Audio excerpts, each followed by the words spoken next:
ਵਾਹਿਗੁਰੂ ਜੀ ਕਾ ਖਾਲਸਾ ਵਾਹਿਗੁਰੂ ਜੀ ਕੀ ਫਤਿਹ। TV24 ਦੇ ਸਾਰੇ ਦਰਸ਼ਕ ਤੇ ਸਰੋਤੇ ਜਿਹੜੇ ਸਾਡੇ ਨਾਲ ਇਸ ਵਕਤ ਨਾਰਥ ਅਮਰੀਕਾ ਦੇ ਵਿੱਚੋਂ ਜੁੜੇ ਹੋਏ ਆ ਜਾਂ ਫਿਰ ਸੋਸ਼ਲ ਮੀਡੀਆ ਦੇ ਰਾਹੀਂ ਦੁਨੀਆ ਭਰ ਦੇ ਵਿੱਚ ਸਾਨੂੰ ਦੇਖ ਰਹੇ ਆ, ਉਹਨਾਂ ਸਾਰਿਆਂ ਦਾ ਮੈਂ ਅਮਰਵੀਰ ਸਿੰਘ ਅੱਜ ਇਸ ਪ੍ਰੋਗਰਾਮ ਦੇ ਵਿੱਚ ਤਹਿ ਦਿਲੋਂ ਸਵਾਗਤ ਕਰਦਾ।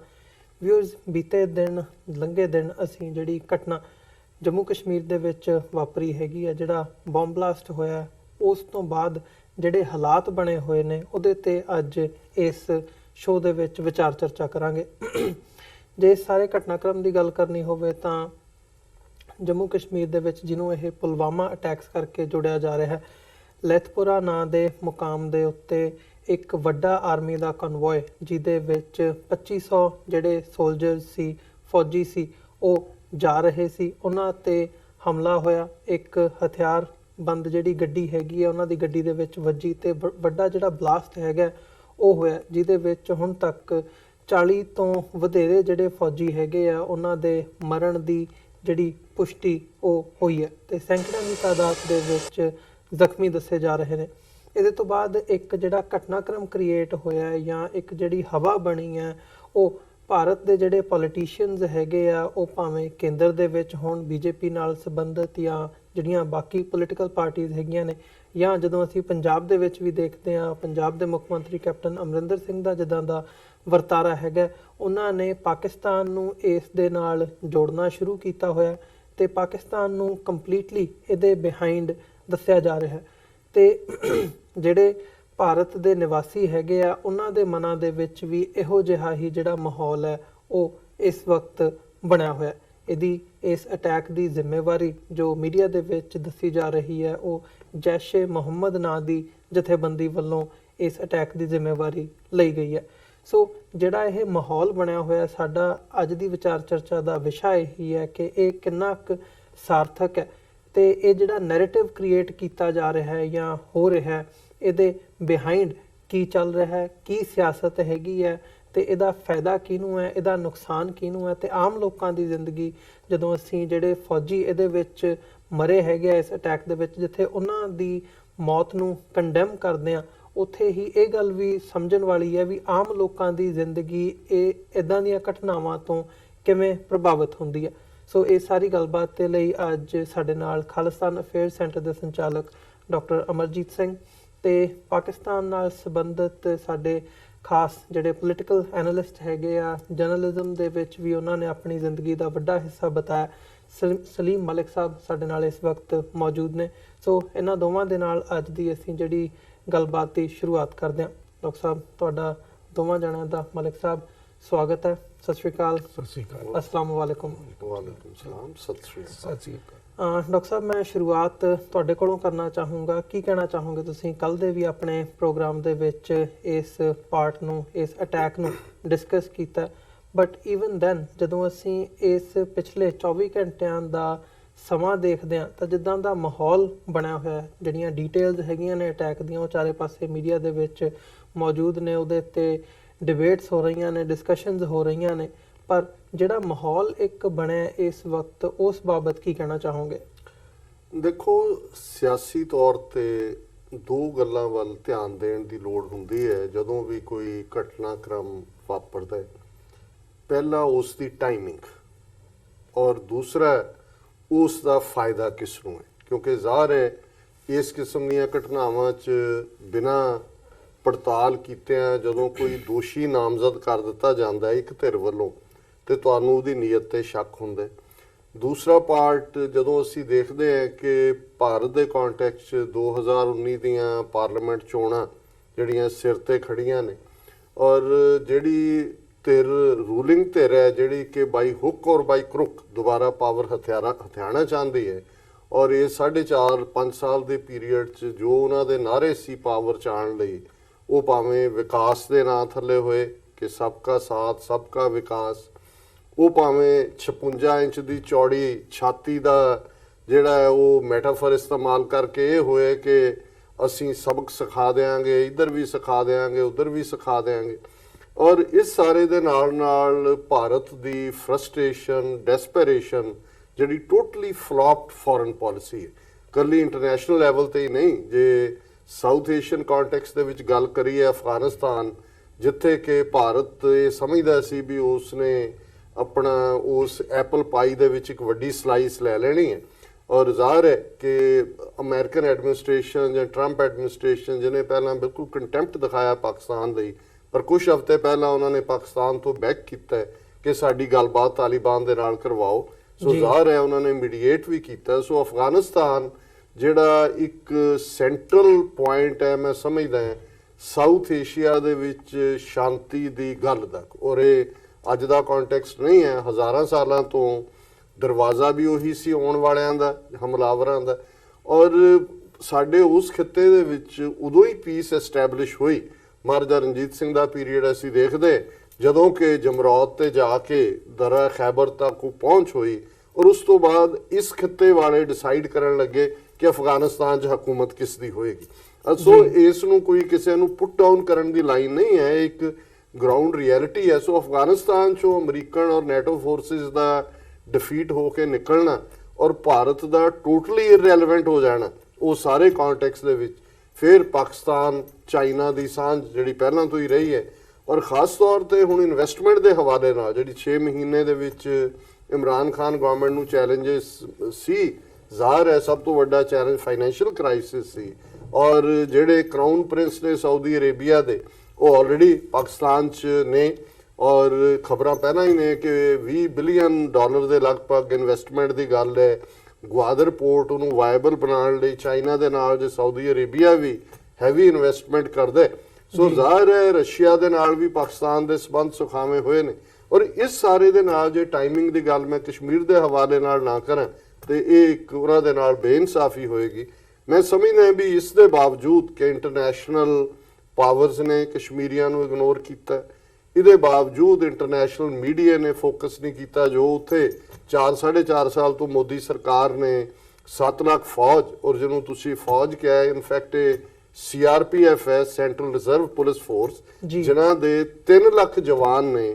ਔਰ ਆਰਮੀ ਤੋਂ ਇਲਾਵਾ ਇਹ CRPF ਔਰ ਜੰਮੂ ਕਸ਼ਮੀਰ ਦੀ ਜਿਹੜੀ ਲੋਕਲ ਪੁਲਿਸ ਹੈ, ਜਿਨ੍ਹਾਂ ਦੀ ਗਿਣਤੀ ਅਗੇਨ ਲੱਖਾਂ ਦੇ ਵਿੱਚ ਹੈ, ਉਹਨਾਂ ਨੇ ਟਿੱਲ ਲਾ ਲਿਆ। ਇਹਦੇ ਬਾਵਜੂਦ ਕਿ 1.5 ਲੱਖ ਤੋਂ ਜ਼ਿਆਦਾ ਕਸ਼ਮੀਰੀ ਇਸ ਪਿਛਲੇ ਸਾਰੇ 2-3 ਦਹਾਕਿਆਂ ਦੇ ਵਿੱਚ ਔਰ ਪਿਛਲੇ ਕੁਝ ਸਾਲਾਂ 'ਚ ਮਾਰੇ ਗਏ ਨੇ, ਸੈਂਕੜਿਆਂ ਬੱਚੇ ਨਬੀਨੇ ਬਣਾ ਦਿੱਤੇ ਗਏ ਨੇ। ਪਰ ਜਿਸ ਬਹਾਦਰੀ ਦੇ ਨਾਲ ਕਸ਼ਮੀਰੀ ਖੜੇ, ਇਹਨਾਂ ਨੇ ਸਰਕਾਰ ਵੀ ਡਿਸਮਿਸ ਕੀਤੀ, ਗਵਰਨਰ ਸਿੱਧੇ ਤੌਰ ਤੇ ਕੰਟਰੋਲ ਕਰ ਰਿਹਾ ਹੈ ਉੱਥੇ। ਉਹਨਾਂ ਨੇ ਰੀਜਨਲ ਇਨਬੈਲੈਂਸ ਕਰਨ ਲਈ ਲਦਾਖ ਦੇ ਵਿੱਚ ਸੈਪਰੇਟ ਡਿਵੀਜ਼ਨ ਬਣਾਉਣ ਦੀ ਗੱਲ ਕੀਤੀ, ਕਾਰਗਿਲ 'ਚ ਮੁਸਲਮਾਨਾਂ ਦੇ ਵਿੱਚ ਸੁੰਨੀ ਸ਼ੀਆ ਜਿਹੜੀ ਹੈ ਉਹ ਫਿਰਕੇ ਖੜੇ ਕਰਨ ਦੀ ਗੱਲ ਕੀਤੀ, ਜੰਮੂ ਦੇ ਵਿੱਚ ਟੋਟਲੀ ਹਿੰਦੂ ਤਵੀਆਂ ਨੇ ਜੋ ਕੁਛ ਪਿਛਲੇ ਪੀਰੀਅਡ 'ਚ ਕੀਤਾ। ਸੋ ਇਹਦੇ ਬਾਵਜੂਦ ਕਿ ਕਸ਼ਮੀਰ ਦੇ ਵਿੱਚ ਹਰ ਦੂਸਰੇ ਤੀਸਰੇ ਦਿਨ ਝੂਠੇ ਪੁਲਿਸ ਮੁਕਾਬਲੇ ਹੋ ਰਹੇ ਨੇ, ਕਸ਼ਮੀਰੀਆਂ ਦਾ ਆਪਣੀ ਆਜ਼ਾਦੀ ਦੇ ਲਈ ਖਲੋਤੇ ਰਹਿਣਾ ਇਹ ਵੀ ਮੋਦੀ ਸਰਕਾਰ ਦੇ ਮੂੰਹ ਤੇ ਚਪੇੜ ਸੀ। ਸੋ ਜਦੋਂ ਤੁਸੀਂ ਜਿਵੇਂ ਅੰਗਰੇਜ਼ੀ 'ਚ ਕਹਿੰਦੇ ਨੇ ਕਿ goats always look for a scapegoat, so ਜ਼ਾਹਰ ਹੈ ਕਿ and the lions roar is known to everybody. So ਹੈ ਤਾਂ ਇਹ ਭੇਡਾਂ ਹੀ ਨੇ। ਸੋ ਹੁਣ ਇਹ ਸਕੇਪਗੋਟ ਦੀ ਭਾਲ ਵਿੱਚ ਸਨ ਕਿ ਜੋ ਕੁਝ ਕਸ਼ਮੀਰ ਦੇ ਵਿੱਚ ਇਹਨਾਂ ਦੀ ਫੇਲਿਅਰ ਹੋ ਰਹੀ ਹੈ ਉਹਦੇ ਲਈ ਕਿਸੇ ਨੂੰ ਨਿਸ਼ਾਨਾ ਬਣਾਓ। ਅਫਗਾਨਿਸਤਾਨ 'ਚ ਜਦੋਂ ਕਿ ਅਮਰੀਕਾ ਨੈਟੋ ਨੇ ਹਟ ਜਾਣਾ, ਉਸ ਤੋਂ ਬਾਅਦ ਕਸ਼ਮੀਰ 'ਚ ਕੀ ਹੋਏਗਾ ਇਸ ਬਾਰੇ ਕਿਸੇ ਨੂੰ ਕੋਈ ਭੁਲੇਖਾ ਨਹੀਂ ਹੋਣਾ ਚਾਹੀਦਾ ਕਿ ਉਹ ਸਾਰੀ ਸਪੋਰਟ ਜਿਹੜੀ ਹੈ ਉਹ ਕਸ਼ਮੀਰੀਆਂ ਦੇ ਹੱਕਾਂ ਲਈ ਆਏਗੀ। ਔਰ 2019 ਦੀਆਂ ਪਾਰਲੀਮੈਂਟਰੀ ਚੋਣਾਂ ਜਿੱਥੇ ਕਿ ਮੰਦਰ ਦਾ ਮੁੱਦਾ ਸੁਪਰੀਮ ਕੋਰਟ ਨੇ ਇਹਨਾਂ ਦਾ ਫੋਕਸ ਨਹੀਂ ਹੋਣ ਦਿੱਤਾ, ਇਹਨਾਂ ਨੂੰ ਕੁਝ ਹੋਰ ਲੱਭ ਨਹੀਂ ਰਿਹਾ। ਸੋ ਕੁੱਲ ਮਿਲਾ ਕੇ ਜਿਉਂ-ਜਿਉਂ ਵਿਚਾਰ ਚਰਚਾ ਅੱਗੇ ਚੱਲੇਗੀ ਅਸੀਂ ਡਿਫਰੈਂਟ ਐਸਪੈਕਟਸ ਦੀ ਗੱਲ ਕਰਾਂਗੇ।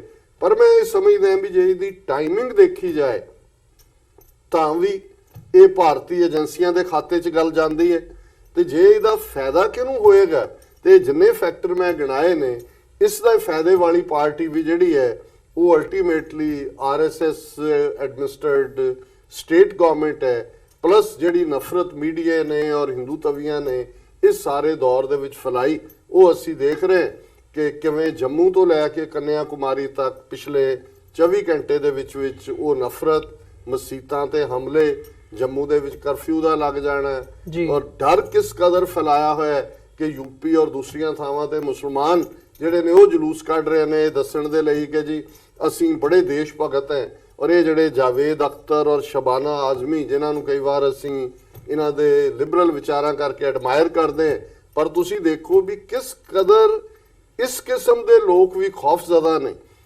ਕਿ ਨਾ ਸਿਰਫ ਉਹਨਾਂ ਨੇ ਆਪਣਾ ਟ੍ਰਿਪ ਕੈਨਸਲ ਕੀਤਾ, ਪਰ ਉਹਦੀ ਸਟੇਟਮੈਂਟ ਦੇਖਣ ਵਾਲੀ ਹੈ। ਅਮਰਿੰਦਰ ਦੀ ਗੱਲ ਪਹਿਲਾਂ ਹੀ ਤੁਸੀਂ ਕੀਤੀ ਹੈ ਕਿ ਕਿਸ ਕਦਰ ਇਹ ਜਿਹੜਾ ਹਿੰਦੂਤਵੀ ਸ਼ੋ ਬॉय ਹੈ ਪੰਜਾਬ ਅਸੈਂਬਲੀ ਦੇ ਸੈਸ਼ਨ ਦੇ ਵਿੱਚ ਐਕਸਟਰਾ ਮਾਈਲ ਜਾ ਕੇ ਜੀ ਅਸੀਂ ਜਨਰਲ ਬਾਜਵਾ ਨੂੰ ਵੜਨ ਨਹੀਂ ਦੇਵਾਂਗੇ। ਸੋ ਇਹ ਸਾਰਾ ਇਹ ਵੀ ਦੱਸਦਾ ਹੈ ਕਿ ਇਹ ਵੀ ਹਿੰਦੂ ਤਵੀਆਂ ਦਾ ਇੱਕ ਐਂਗਲ ਹੈ ਕਿ ਮਾਈਨੋਰਿਟੀਜ਼ ਹਰ ਸੜਕ ਦੇ ਮੋੜ ਤੇ ਬਾਰ-ਬਾਰ ਇਹ ਪ੍ਰੂਵ ਕਰਨ ਕਿ ਜੀ ਅਸੀਂ ਪੈਟਰੀਓਟ ਹੈ। ਸੋ ਇਹਨਾਂ 24 ਘੰਟਿਆਂ ਦੇ ਵਿੱਚ ਬਹੁਤ ਕੁਝ ਜਿਹੜਾ ਹੈ ਉਹ ਸਾਹਮਣੇ ਆਇਆ ਹੈ ਔਰ ਇਹ ਅਲਟੀਮੇਟਲੀ ਜਿਹੜੀ ਗੇਮ ਹੈ ਇਹ ਅਜੀਤ ਡੋਵਲ ਦੀ ਕਮਾਂਡ ਵਾਲੀਆਂ ਜਿਹੜੀਆਂ ਏਜੰਸੀਆਂ ਨੇ ਉਹਨਾਂ ਦੀ ਹੀ ਜਾਪਦੀ ਜੀ। ਮਲਿਕ ਸਾਹਿਬ, ਤੁਸੀਂ ਕੀ ਕਹਿਣਾ ਚਾਹੋਗੇ ਇਸ ਬਾਰੇ? ਜਦੋਂ ਇੱਕ ਪਾਕਿਸਤਾਨੀ ਪਰਸਪੈਕਟਿਵ ਤੋਂ ਦੇਖਦੇ ਹਾਂ, ਇੰਡੀਅਨ ਸਾਈਡ ਦੀ ਗੱਲ ਡਾਕਟਰ ਸਾਹਿਬ ਨੇ ਵੀ ਕੀਤੀ ਹੈ, ਜਿਹੜੀ ਪਾਕਿਸਤਾਨ ਦੀ ਐਡਮਿਨਿਸਟ੍ਰੇਸ਼ਨ ਹੈਗੀ ਹੈ ਇਸ ਅਟੈਕ ਤੋਂ ਬਾਅਦ ਉਹਨਾਂ ਦਾ ਕੀ ਰਵੱਈਆ ਹੈ, ਤੇ ਖਾਸ ਤੌਰ ਤੇ ਜਦੋਂ ਅਸੀਂ ਆਵਾਮ ਦੀ ਗੱਲ ਕਰਦੇ ਹਾਂ ਉਹਦੇ ਵਿੱਚੋਂ ਕੀ ਆਵਾਜ਼ ਆ ਰਹੀ ਹੈ? देखो, पहले तो डॉक्टर साहब ने जो समरी दी है वो तकरीबन बिल्कुल सही है। मैं समझदा कि अजीत डोगल की जिहड़ी डॉक्ट्रेन है वो अज दा जिहड़ा भारत है वो नज़र आ रहा कि वो नाकाम हो रही है। ਉਹਦੇ ਇਲਾਵਾ अगर देखो कि वो तमाम प्लेयर्स, अगर कश्मीर की गल की जाए तो फारूक अब्दुल्ला दा कल दा जिहड़ी स्टेटमेंट सी, जिहड़ी ADP चैनल ते सवाल ਉਹਦੇ ਕੋਲੋਂ ਪੁੱਛਿਆ ਗਿਆ ਤੇ ਉਹਨੇ ਕਿਹਾ ਕਿ ਇਹ ਤੇ ਹੁਣ ਇਨਸਾਈਡ ਜਾਬ ਹੈ। ਪਹਿਲੇ ਤੇ ਤੁਸੀਂ ਇਲਜ਼ਾਮ ਲਾ ਸਕਦੇ ਸੀ ਕਿ ਬਾਰਡਰ ਦੇ ਉਸ ਪਾਸੋਂ ਯਾਨੀ ਲੋਕ ਆਂਦੇ ਆ, ਹੁਣ ਤੇ ਇੱਥੋਂ ਦੇ ਸਾਡੇ ਆਪਣੇ ਨੌਜਵਾਨ ਜਿਹੜੇ ਆ ਉਹ ਤੰਗ ਆਏ ਹੋਏ ਆ। ਤੁਸੀਂ ਗੱਲ ਕੀਤੀ ਪਾਕਿਸਤਾਨ ਦੀ, ਪਾਕਿਸਤਾਨ ਦੇ ਅੰਦਰ ਕੱਲ ਦੋ ਵੱਡੀ ਡਿਵੈਲਪਮੈਂਟ ਜਿਹੜੀ ਆ ਉਹ ਪਾਕਿਸਤਾਨ ਦੇ ਬਾਈਕੋਟ ਆਵਾਮ ਦੇ ਜ਼ਿਹਨਾਂ ਦੇ ਅੰਦਰ ਸੀ। ਇੱਕ ਤੇ ਮੁਹੰਮਦ ਬਿਨ ਸਲਮਾਨ ਜਿਹੜਾ 16 ਤਰੀਕ ਨੂੰ ਕੱਲ ਆ ਰਿਹਾ ਪਾਕਿਸਤਾਨ, ਔਰ ਜਿਸ ਤਰ੍ਹਾਂ ਇਸ ਵੇਲੇ ਉਹਦਾ ਹੈ ਤੇ ਉਹ ਸ਼ਹਿਜ਼ਾਦਾ ਸਊਦੀ ਅਰਬ ਦਾ, ਲੇਕਿਨ ਸਾਰੇ ਇਖਤਿਆਰਾਤ ਉਹਦੇ ਕੋਲ ਆ ਤੇ ਜਿੰਨਾ ਲਾਓ ਲਸ਼ਕਰ ਉਹ ਲੈ ਕੇ ਪਾਕਿਸਤਾਨ ਆ ਰਿਹਾ ਹੈ। ਤੇ ਇਦਾਦੇ ਸ਼ੁਮਾਰ ਦੇ ਮੁਤਾबिक ਕਿ $20 ਬਿਲੀਅਨ ਦੀ ਇਨਵੈਸਟਮੈਂਟ ਤੇ ਦੂਸਰੇ ਜਿਹੜੇ ਐਗਰੀਮੈਂਟ ਆ ਉਹ ਸਾਈਨ ਹੋਣੇ ਆ। ਤੇ ਪਾਕਿਸਤਾਨ ਦੀ ਗਵਰਨਮੈਂਟ ਨੇ ਹੁਣ ਤੱਕ ਕੋਈ ਆਫੀਸ਼ੀਅਲ ਸਟੇਟਮੈਂਟ ਨਹੀਂ ਦਿੱਤੀ। ਇਹ ਜਿਹੜਾ ਕੱਲ ਦੀ Elgar republic TV, ADP, NDTV ਤੇ ਇੰਡੀਆ ਟੂਡੇ ਨੇ ਕੀਤੀ ਹੋਈ ਹੈ, ਹੋਰ ਰੀਜਨਲ ਚੈਨਲਾਂ ਨੇ, ਈਵਨ ਕਿ ਪੰਜਾਬ ਦੇ ਚੜ੍ਹਦੇ ਪੰਜਾਬ ਦੇ ਜਿਹੜੇ ਸਰਕਾਰੀ ਚੈਨਲ ਆ ਉਹਨਾਂ ਨੇ, ਤੇ ਪਾਕਿਸਤਾਨ ਨੇ ਸਿਰਫ ਇਹ ਸਟੇਟਮੈਂਟ ਦਿੱਤੀ ਹੈ ਕਿ ਪਾਕਿਸਤਾਨ ਦਾ ਇਹਦੇ ਅੰਦਰ ਕੋਈ ਹੱਥ ਨਹੀਂ ਹੈ। ਤੇ ਜਿਹੜੀ ਹੁਣ ਤੱਕ ਫੋਰਨ ਆਫਿਸ ਤੋਂ ਇਹਦੇ ਇਲਾਵਾ ਕੋਈ ਸਟੇਟਮੈਂਟ ਆਈ ਨਹੀਂ ਆ। ਤੇ ਕਿਉਂਕਿ ਵੇਟ ਐਂਡ ਸੀ ਕਰ ਰਿਹਾ, ਉਹਦੀ ਵਜ੍ਹਾ ਹੈ ਕਿ ਪਾਕਿਸਤਾਨ ਨਹੀਂ ਚਾਹੁੰਦਾ ਜਿਹੜਾ ਕੱਲ ਮੁਹੰਮਦ ਬਿਨ ਸਲਮਾਨ ਆ ਰਿਹਾ ਹੈ ਇਹਦੇ ਨਾਲ ਸੈਂਕੜੋਂ ਬਿਜ਼ਨਸਮੈਨ ਆ ਰਹੇ ਆ, ਬਹੁਤ ਸਾਰੀ ਡੀਲਸ ਹੋਣਗੀਆਂ। ਜਿਸ ਤਰ੍ਹਾਂ ਡਾਕਟਰ ਸਾਹਿਬ ਨੇ ਫਰਮਾਇਆ ਕਿ ਇਹ ਗੱਲ $20 ਬਿਲੀਅਨ ਤੇ ਅੱਗੇ ਚਾਈਨਾ ਜਿਹੜਾ ਹੈ ਕੋਰੀਡੋਰ ਤੇ ਨਾਂ ਤੇ $70 ਬਿਲੀਅਨ ਪਾਕਿਸਤਾਨ ਦਾ ਇਨਵੈਸਟਮੈਂਟ ਕਰ ਰਿਹਾ ਤੇ ਆਲ ਟੂਗੇਦਰ ਅਪਰੋਕਸੀਮੇਟਲੀ $100 ਬਿਲੀਅਨ ਦਾ ਪੈਕੇਜ ਹੈ। ਤੇ ਇਹ तमाम ਚੀਜ਼ਾਂ ਜਿਹੜੀਆਂ ਇੰਡੀਆ ਦੇ ਜ਼ਿਹਨ ਦੇ ਅੰਦਰ ਵੀ ਸੀ, ਲੇਕਿਨ ਹੁਣ ਜ਼ਮਾਨਾ ਬਦਲ ਗਿਆ। ਤੁਸੀਂ ਜਿੰਨੀ ਵੀ ਮੀਡੀਆ ਦੀ ਯਲਗਾਰ ਕਰ ਦੋ, ਇਲਜ਼ਾਮ ਜਦੋਂ ਤੱਕ ਤੁਸੀਂ ਸਾਬਤ ਨਹੀਂ ਕਰ ਸਕਦੇ ਉਹ ਇਲਜ਼ਾਮ ਹੀ ਰਹਿੰਦਾ ਹੈ। ਤੇ ਅੱਜ ਦਾ ਜਿਹੜਾ ਇਹ ਮੀਡੀਆ ਹੈ, ਖਾਸ ਤੌਰ ਤੇ ਹੁਣ ਸੋਸ਼ਲ ਮੀਡੀਆ ਜਿਹਨੂੰ ਮੈਂ ਡਿਜੀਟਲ ਮੀਡੀਆ ਕਹਿੰਦਾ, ਉਹਦੇ ਉੱਤੇ 80% ਨਿਊਜ਼ ਜਿਹੜੀ ਆ ਫੇਕ ਚੱਲ ਰਹੀ ਹੁੰਦੀ ਆ। ਤੇ ਇੰਡੀਆ ਦੇ ਮੀਡੀਆ ਨੇ ਸਾਬਤ ਕੀਤਾ ਹੈ ਕਿ ਉਹ ਫੇਕ ਨਿਊਜ਼ ਚਲਾਉਣ ਦਾ ਬਾਦਸ਼ਾਹ ਹੈ ਇਸ ਵੇਲੇ। ਲੇਕਿਨ ਪਾਕਿਸਤਾਨ ਦੀ ਕੋਈ ਆਫੀਸ਼ੀਅਲ ਸਟੇਟਮੈਂਟ ਇਸ ਕਰਕੇ ਨਹੀਂ ਆਈ ਕਿਉਂਕਿ ਪਾਕਿਸਤਾਨ ਦੀ ਗਵਰਨਮੈਂਟ ਜਿਹੜੀ ਹੈ ਇਸ ਵੇਲੇ ਜਿਹੜਾ ਮੁਹੰਮਦ ਬਿਨ ਸਲਮਾਨ ਦਾ ਦੌਰਾ ਹੈ ਉਹ ਚਾਹੁੰਦੀ ਕਿ ਉਹ ਦੌਰਾ ਕਾਮਯਾਬ ਹੋਏ। ਲੇਕਿਨ ਇੰਡੀਆ ਜਿਸ ਤਰ੍ਹਾਂ ਦੀ ਯਲਗਾਰ ਮੀਡੀਆ ਦੇ ਜ਼ਰੀਏ ਕਰ ਰਿਹਾ ਔਰ ਜਿਹੜੇ ਸਟੇਟਮੈਂਟ ਪ੍ਰਧਾਨ ਮੰਤਰੀ ਮੋਦੀ ਨੇ ਦਿੱਤੇ ਆ ਤੇ ਦੂਜੇ ਜਿਹੜੇ ਨਾਲ ਉਹਦੇ ਹਮਨਵਾ ਜਿਹੜੇ ਸਟੇਟਮੈਂਟਾਂ ਦੇ ਰਿਹਾ ਕਿ ਅਸੀਂ ਮਾਰ ਦਾਂਗੇ, ਇਹ ਕਰ ਦਾਂਗੇ, ਉਹ ਕਰ ਦਾਂਗੇ, ਤੇ ਉਹਨਾਂ ਨੂੰ ਅਕਲ ਕਰਨੀ ਚਾਹੀਦੀ ਆ। ਤੁਸੀਂ ਸਟੇਟ ਨਾਲ ਅਗਰ ਤੁਸੀਂ ਕੋਈ ਗੱਲ ਕਰਨੀ ਹੈ ਤੇ ਸਟੇਟ ਨਾਲ ਗੱਲ ਕਰਨ ਦੇ ਕੋਈ ਤਰੀਕੇ ਹੁੰਦੇ ਆ। ਇਹ ਜਿਹੜਾ ਯਾਨੀ ਝਰਲੋ ਟਾਈਪ ਦਾ ਜਿਹੜਾ ਜ਼ਹਿਨ ਹੈ, ਇਸ ਤੋਂ ਇਹਨਾਂ ਨੂੰ ਨਿਕਲਣਾ ਪਏਗਾ। ਪਾਕਿਸਤਾਨ ਇੱਕ ਹਕੀਕਤ ਹੈ, ਉਹਨੂੰ ਤਸਲੀਮ ਕਰੋ। ਤੇ ਹੁਣ ਤੇ ਤੁਸੀਂ ਜ਼ੁਲਮ ਇਹਨਾਂ ਉੱਥੇ ਕਰ ਦਿੱਤਾ ਹੈ ਕਸ਼ਮੀਰ ਦੇ ਅੰਦਰ। ਉਹਨਾਂ ਦੇ ਆਪਣੇ ਨੌਜਵਾਨ ਜਿਹੜੇ ਆ ਉਹਦੇ, ਇਹ ਜਿਹੜਾ ਆਦਿਲ ਅਹਿਮਦ ਹੈ ਇਹਦੇ ਵਾਲਿਦ ਸਾਹਿਬ ਦੀ ਸਟੇਟਮੈਂਟ ਮੈਂ ਅੱਜ ਸੁਣੀ ਆ। ਉਹ ਕਹਿੰਦੇ ਕਿ ਇਹਨੂੰ ਕਈ ਵਾਰੀ ਜਦੋਂ ਸਿਕਿਉਰਿਟੀ ਵਾਲੀਆਂ ਏਜੰਸੀਆਂ ਨੇ ਰੋਕਿਆ ਤੇ ਜਿਹੜਾ ਉਹ ਜ਼ਿਆਦਤੀ ਕੀਤੀ ਆ ਉਸ ਰੱਦੇ ਅਮਲ ਤੇ ਉਹ ਜਿਹੜਾ ਹੈ ਯਾਨੀ ਹੋਇਆ ਹੈ। ਤੇ ਬਹੁਤ ਸਾਰੀ ਚੀਜ਼ਾਂ ਕੁਝ ਸ਼ਵਾਇਦ ਇਹ ਆ ਕਿ ਟਾਈਮਿੰਗ ਜਿਸ ਤਰ੍ਹਾਂ ਡਾਕਟਰ ਸਾਹਿਬ ਨੇ ਫਰਮਾਈ ਕਿ ਇਨਸਾਈਡ ਜਾਬ ਵੀ ਲੱਗਦੀ ਆ। ਪਹਿਲੇ ਤੁਸੀਂ ਦੇਖ ਲਓ ਪਠਾਨਕੋਟ ਦਾ, ਊੜੀ ਦਾ ਦੇਖ ਲਓ, ਸਮਝੌਤਾ ਐਕਸਪ੍ਰੈਸ ਦਾ ਦੇਖ ਲਓ, ਉਹ ਸਾਰੇ ਇਲਜ਼ਾਮਾਤ ਜਿਹੜੇ ਆ ਪਾਕਿਸਤਾਨ ਤੇ ਪਹਿਲੇ ਲਾਏ ਗਏ, ਬਾਅਦ ਵਿੱਚ ਉਹ ਹਕੀਕਤ ਉਹਦੀ ਜਿਹੜੀ ਆ ਉਲਟ ਨਿਕਲੀ। ਤੇ ਮੈਂ ਸਮਝਦਾ ਕਿ ਇੰਡੀਆ ਜਿਹੜਾ ਹੈ ਉਹ ਖਿੱਤੇ ਦੇ ਅੰਦਰ, ਖਾਸ ਤੌਰ ਤੇ ਸਾਊਥ ਏਸ਼ੀਆ ਦੇ ਅੰਦਰ, ਉਹ ਸਮਝਦਾ ਹੈ ਕਿ ਉਹ ਪਹਿਰੇਦਾਰ ਹੈ। ਉਹਨੂੰ ਜਿੱਥੇ ਡਾਕਟਰ ਸਾਹਿਬ ਨੇ ਫਰਮਾਇਆ ਕਿ ਅਫਗਾਨਿਸਤਾਨ ਦੇ ਅੰਦਰ ਇੰਡੀਆ ਨੂੰ ਜਿੱਥੇ ਸ਼ਿਕਸਤ ਹੋਈ ਤੇ ਅਮਰੀਕਾ ਪਹਿਲੇ ਉਹਨੂੰ ਆਪਣਾ ਸੋਹਣਾ ਮੁੰਡਾ ਬਣਾ ਕੇ ਅਫਗਾਨਿਸਤਾਨ ਦੇ ਅੰਦਰ ਲੈ ਕੇ ਜਾ ਰਿਹਾ ਸੀ, ਲੇਕਿਨ ਹੁਣ ਅਮਰੀਕਾ ਜਿਹੜਾ ਹੈ ਉਸੇ ਤਾਲਿਬਾਨ ਤੋਂ, ਉਹ ਦੂਸਰੀ ਜਿਹੜੀ ਡਿਵੈਲਪਮੈਂਟ ਸੀ ਉਹ ਇਹ ਕਿ ਤਾਲਿਬਾਨ ਤੇ ਅਮਰੀਕਾ ਦਾ ਜਿਹੜੇ ਮੁਜ਼ਾਕਰਾਤ ਆ ਉਹ ਆਉਣ ਵਾਲੇ ਦਿਨਾਂ ਦੇ ਅੰਦਰ ਇਸਲਾਮਾਬਾਦ ਦੇ ਅੰਦਰ ਹੋਣੇ ਆ, ਉਹਦੇ ਬਾਅਦ ਕਤਰ ਦੇ ਅੰਦਰ ਹੋਣੇ ਆ। ਤੇ ਇਹ तमाम ਅਗਰ ਤੁਸੀਂ ਇੰਟਰਨੈਸ਼ਨਲ ਪੋਲਿਟਿਕਸ ਨੂੰ ਦੇਖੋ ਤੇ ਇਹ तमाम ਡਿਵੈਲਪਮੈਂਟ ਜਿਹੜੀ ਆ ਉਹ ਇੰਡੀਆ ਦੇ ਖਿਲਾਫ ਜਾ ਰਹੀ ਸੀ।